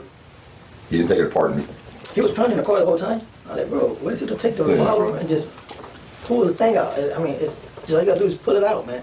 Like, man, I don't know, this shit's hard. I'm like, whatever, I'm just driving. I'm driving and looking at the rear mirror looking for the police the whole time. So we got a full cylinder, of 6 bullets to start with. Mm-hmm. Is that right? That's how you had it? Yeah. And then he shot one through the floorboard and shot Markel twice. Yeah. And there's those 3 bullets left. Yeah, we 3 bullets left now. What happened to the bullets? I don't know if he took them off and threw them. I don't know if he left them. Because he opened it. He took the bullets out of the car. He had them in his lap. Okay. So I'm ready to grab them and threw them in the water too. Okay. Everything was with him when he jumped out the car. Whatever he did down there, he did. I didn't know what he was doing. Did y'all have extra bullets in the car? No. Just, you came up here with 6? 6 bullets. Ain't no extra on that. Okay. 1 gun and 6 bullets. Okay. So Whatever he did when he got out the car to throw it, I don't know if he took the bullet and threw it. I know I seen him, he said he threw it, I know he came back to the car with nothing. Okay. So before or after the phone conversation, he tells her it's done, and she says, yes, I know, something like that? Yeah. But That's my understanding the way I heard it. So because I'm driving, but you know, my windows cracked, so I'm like, I screwed up a little bit because I really want to see what she's going to say, so I'm driving like, what she said, she know? She said, yeah. I'm like, fuck, she know about this shit so fast. I don't know if Wendy was still up here. I don't know what was going on, but everything, he just told her, make sure we have that money when we get down there. When we get to my house, I was arguing with him about that. I'm like, yo, we come down here, there's no fucking money. Oh, y'all motherfuckers playing games. Don't be playing games, man. Go get that money. I got to argument with him that same day. He like, don't worry about the money being. He called Daddy, where the money? She goes, don't worry about it. You have it tomorrow morning. First thing, sun come up, you will have it. So I said, all right. You know I'm going to the barbershop tomorrow. By the time I get out the barbershop, that shit better be around too, though. I mean, you're gonna have problems. You making me go to a mission and shit that I ain't want to do. I left it like that. Katie calls my phone. Hey, where's Tuto at? This is Saturday morning? Saturday morning. Very next morning. Very next morning. They ain't passed not even 24 hours. You didn't see Katie Friday night? I didn't see Katie Friday night at all. I seen her the next morning in my house. Do you know if he did? You know if Tudo saw Katie the night before? I don't know. Maybe he did, maybe not. I can't tell you yes or no. But I seen her in my house the next morning. That's 100% sure. She brought the money. Where's the barbershop? Right around the corner. I'm in 135th and 135th on this game. 135th on 16, and it's 135th. It's like when you go to the track, the railroad track. It's Biscayne. Right by Biscayne? Yeah, right in the corner. Oh, Biscayne 135? Okay. What's the name of it? I think it'll be King Racer Barbershop, something like that. King Racer? Yeah, King Ray Barbershop. King Ray. Ray, R-E-Y-E. That's Yeah. the Spanish pronunciation for crown, Okay. or the word for crown. It's not a gang. It's not no gang. Right? No. Okay, so you get a phone call while you're at the barbershop, Yeah, when I'm at the barbershop. and it's Katie. It's Katie. Where the fuck is Tuto at? Just like that, I'm like, I thought he was with you. You know, like I didn't want to slip and say nothing stupid. So I'm like, well, he's not with you. Okay, hold on. I think I know where he's at. Let me call you back. You know, I'm like, he gotta be. He's with Tati with Shrimp. So she knows that. She like, oh, he gotta be with that dumb ass. He probably is. Let me call you back. So I call Shrimp. But she just asked for him, she doesn't say nothing? Oh yeah, no. She said, who's gonna come get the money? Come get the money. Yeah, she like, where the fuck is Tuta? I said, man, I didn't want to slip, so I'm like, I'll find out. She goes, okay, but who's gonna come? Who's gonna come get the money? You wanna come get it? I'm like, I was gonna go, but like, nah. Thank God I didn't go, cause now I got at least some food, cause she was in my house and she brought the money. So I'm like, now I'm straight. I'm gonna call Tuta for you. So I sent Rivera went to go pick him up, and they showed up both of them to my house. You didn't go pick up Garcia over Shrimps, I didn't pick up Garcia for nothing in the world. but you said he bought her to go get him. Yeah, cause Rivera was like my dude boy. Okay. Go over do this, go do that, go over there. Take my mom, go do this. You know. Katie know about him? Yeah, she knows Hero. Not like that. She probably know Hero like for like a year. And then you leave the kids in the house. How can you leave them with this guy? You don't know if that guy's a sex pervert. You don't know nothing about this man. You leave the kids in this. You know Garcia leaves the kids over here. Come on, man. I used to get mad. How you gonna leave the kids with this dumb ass little nigga over here? This man's 40-something years old. Supposedly did like a couple years in prison. Yo, we don't know his background like that. I used to get mad at him leaving the kids like that in the house. So Hibaro goes, apparently, or he tells you he found him. Yeah. Does he call you and say, hey, he's here at Shrimps? Call me. Shit. I don't remember if he called me or not. Somehow, Tudo gets with Katie, from what you're saying. Yeah. Because, all right, so you go ahead. I don't want to jump in. I was in the barbershop. I believe I called Hibaro. I called Hibaro that day because that's the only person I would call. I said, go pick up Tutu. He's in Shrimp's house. Take him to Katie's house. Then Katie and Tutu showed up to my house. Garcia gave the bag to Jessica. But Jessica called me, hey, I got a bag here, looks like a break. I said, listen, I'm on my way. Who's over there? She goes, the Katie and Tutu. I said, I'm on my way over there right now. Tell them don't move. Tell them don't leave. I want to make sure Katie was there for real. I thought they were bullshit. I get there. I ain't even get a haircut yet. You also want to know that you got all your money, right? Yeah. So before I want to make sure all the money's there. So when I didn't even count the money there though. I get there, boom, I drive. I said, all right, go get the bag. I grab the money, put it in my pocket. I go to the car over Garcia. I said, do I have to count this shit? Or he's like, man, you don't have to. I said, you know what? It's easy to count because they were all staples. To $1,000. $1,000. It was all hundreds, but a grand. Staple, each one of them. So I like, okay. He like, man, here, let me give you the. Are you saying stapled or a strap around them? Staples. With money. To the money. There's a grand of that staple. $100 bills. Didn't want to have all those stapled together. Yes, sir. Just like that. So I grabbed it. It's called stacks. Stacks. I grabbed it. I'm like, who's going to get over here for it? He gave me extra. I said, all right, man, let's go to the bar. I'll get a haircut. And that's it. I got my little haircut in my mom's house. Came my mom's rent. Went home, took a shower. So Garcia's with you the whole time? You doing that? You doing that right Yeah, now? when I went to my mom's house, yeah, he was with He's me. with you at the barbershop? He was with me in the barbershop. He was with me in my mom's house. So it sounds like you got 30 grand in stapled $100 bills. And then he dug out 5 or 6 or 7 Yeah. something. When I went to the barbershop, you know, I got a haircut, so I changed $100 bill. Boom.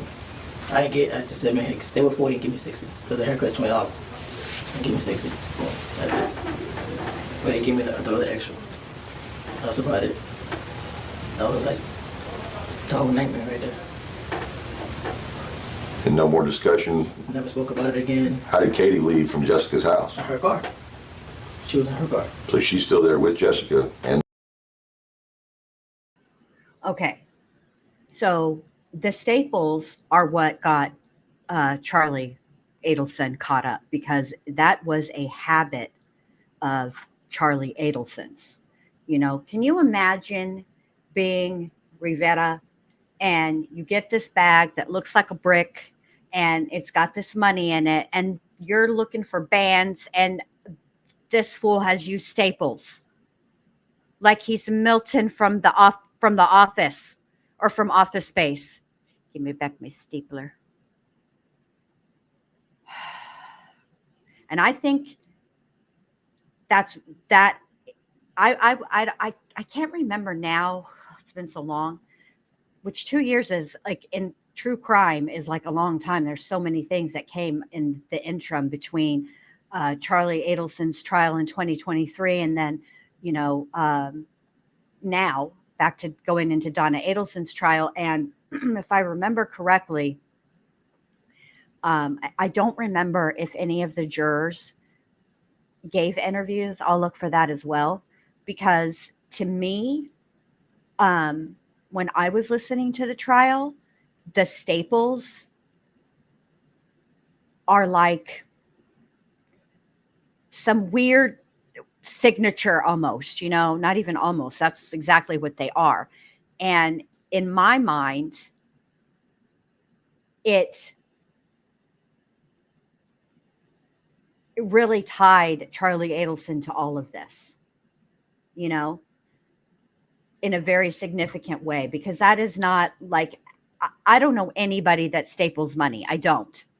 Okay. And I've covered a lot of true crime in my day, and I don't think I've ever heard one time of it being stapled, ever. Lulu the baby when you leave with Tudo. Yeah, I left with Lulu. Let's go, man. Okay. All right. Take this good time to break. Is this for us? You can keep it. That's fine. What time did it go? 11:20. Yeah.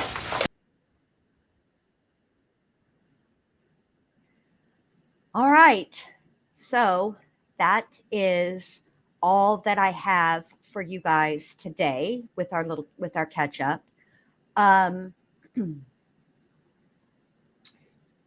What do you think? Who would you guys like to hear from next? Chris is in my head today. Chris said maybe Wendy had a burner phone and got rid of it as soon as she confirmed that the hit was done. She was too quick to give ISOM access to all her electronic devices, which make her seem innocent. I have wondered that myself. I really have, Chris. I have thought about this and thought about this and thought about this, because they're, you know, like,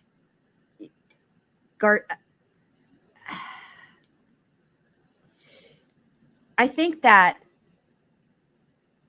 on its face, one could make the argument, right, that Rivera was salty over him getting only 37 grand and Garcia acting like it was this grand gesture of generosity to give him over the amount that he said he was going to give him. But one could make the argument that he realized quickly thereafter, especially after he was already in jail or in prison, you know, that he you know, got the shaft, and that he's salty about that, and that's why he's saying the things that he's saying. But I don't think that's true. I do think that he's saying what he's saying because, you know, that he's distancing himself from his level of involvement because his motive is because he's mad about the money. But I don't think that's true.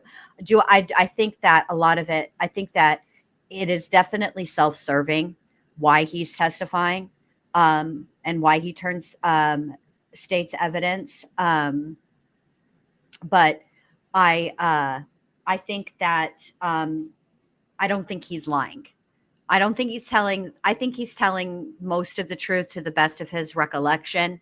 But I don't, obviously he's not telling every single bit of truth. And I think there's always going to, at the conclusion of any trial, really, there will always be some unanswered questions. There's always going to be things that we, elements of the crime that we learned about, prior to trial, like following it from when the crime occurred and all that. And we'll always have some questions about elements of the crime that don't get answered during the trial. But I think, and I think Crocheting Bammy is right when she says, I think between Katie, Wendy, and Charlie, there is still a lot that we don't know. The three of them are keeping a lot of secrets. I agree. I think that's a lot. I think they're keeping a lot of secrets, and I think we're missing a lot of the, a lot of details. But I think I think those details would only go to further prove their guilt. I don't think that this is a situation where we're going to hear where if we knew those details, it would change our minds about who committed the crime and why. That's just my opinion. And Paula says, I hope the truth comes out for the sake of Dan's kids. I do too. I do too. Those children, I feel for his children, because I feel that in the interim, on all of the years that have gone by since the crime actually happened. I mean, this crime has occurred over to 11. It's been 11 years. And that's a long time for Wendy to be able to craft her narrative and turn those children against their father and their father's side of the family, really. And I think that is horrible for her to do to those children, and wrong. And that's who I feel for first and foremost. And then second, after them, like close second, I guess maybe it's equally. I feel equally awful for the boys. I guess it's just a different type of awful that I feel for the boys that I feel for Dan Markel's family, because he didn't do anything to anybody. He was looking out for his boys. He was looking out. He wanted to be involved in their lives, and it cost him his life, which is horrible. And then you have the people who are responsible for this, okay?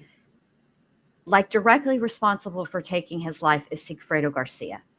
And by extension, Luis Rivera, because it was the gun that Luis Rivera purchased that ended up being the murder weapon, okay? So he's responsible as well. And at any point in time, I would say that Garcia did not have the wherewithal to carry out this crime. And I think that if Rivera had not been there at all, I think that after the first trip, if he was approached the second time and asked to do it and he had said no, I think that Dan Markel would probably be alive, because I don't think that Garcia on his own would have been able to keep it together in order to do what ended up happening. And so you hear that, you're Dan Markel's family and you're listening to all of this, and the only reason that they even were there, those two men, are because of Wendy, Donna, and Charlie. That's it. That's all.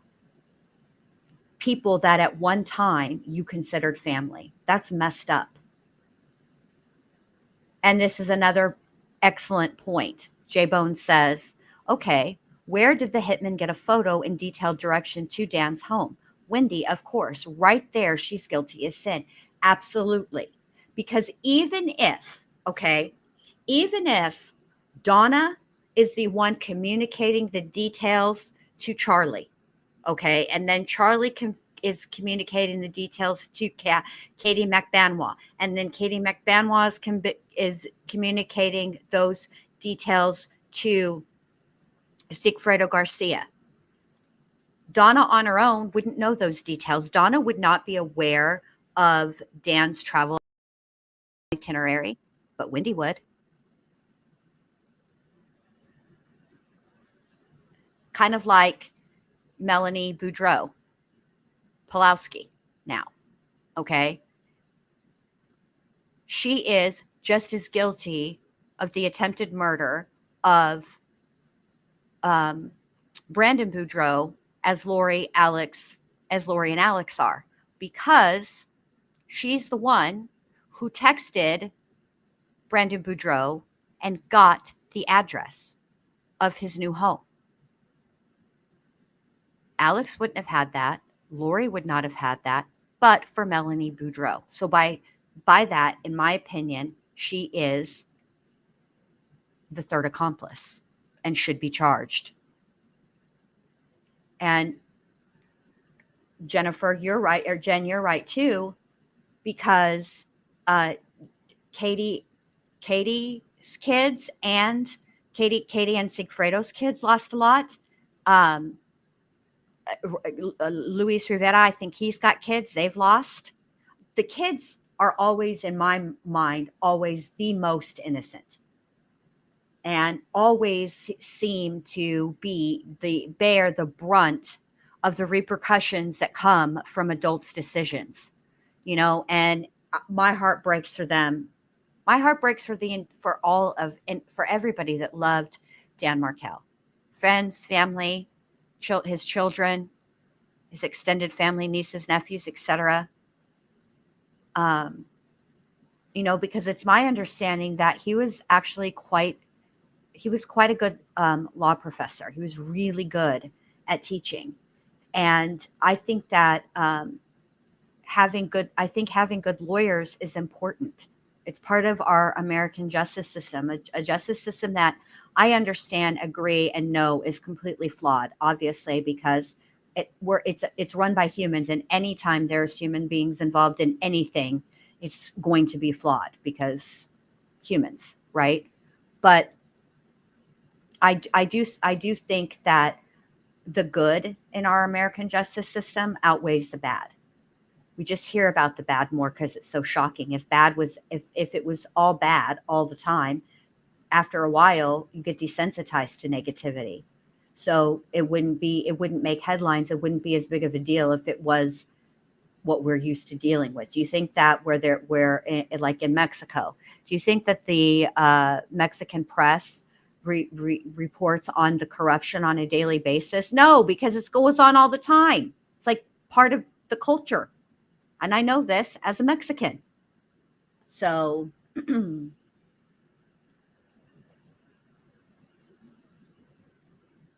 J-Bone says, I wonder if hypnotizing Katie's kids could bring back memories of mom and dad speaking of the plan, LOL. Here's the thing about that. It is a good thought, but this is why they won't do it. Is it possible that it might?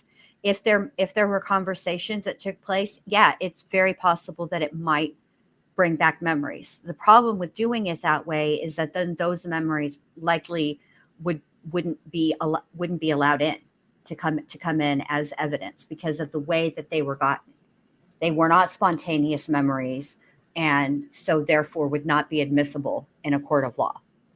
So, and actually, to be honest with you, I hope for their sake that they don't remember any of that. Can you imagine what that would be like for those kids?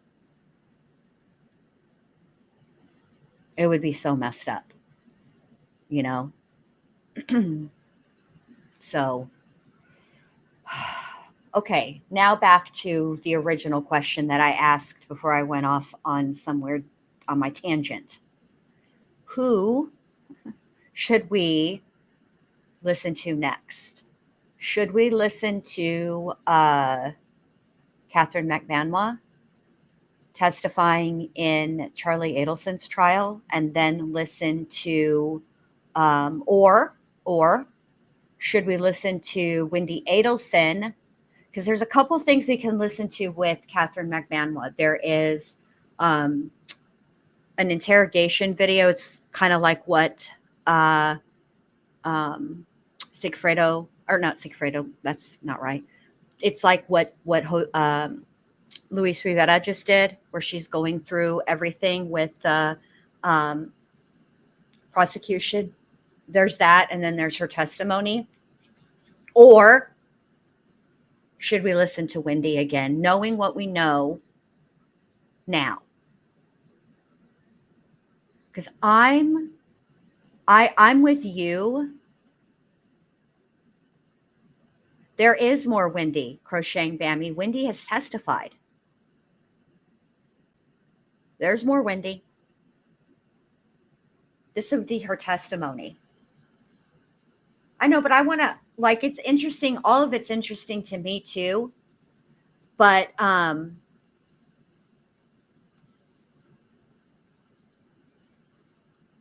want to, but so it's all, since it's all interesting to me, it doesn't really matter to me which one we listen to first. Oh, you want to listen? Okay. So let's do that. Let's listen to Wendy testifying at Charlie Adelson's trial. All right. Let's listen to that tomorrow. So that's what we'll do. We'll listen to Wendy Adelson's testimony. Because I actually think there's more than one time that I have to look at this. Because I feel like she did testify. I feel like she testified in Garcia and maybe not Garcia's. Maybe in Katie Magbanua's trial. I can't remember. I know she definitely testified in Charlie's trial. So we'll figure it out. But definitely tomorrow will be Wendy. Okay, so everybody get ready to be outraged, because it's going to be infuriating. I remember covering it when she did it. When she testified, I was super infuriated. It annoyed the heck out of me. But I want to thank you guys all for being here. Have a great rest of your Tuesday. Be looking for the premiere of the next installment of Letitia Stauch's prison phone calls for May of 2025. She's back in Colorado again. And this time it won't have any commentary, so you'll be able to listen to it straight through. And I'll have that done and uploaded for you guys tonight. All right. So have a great rest of your day. I hope to see you guys at the premiere. Until then, bye.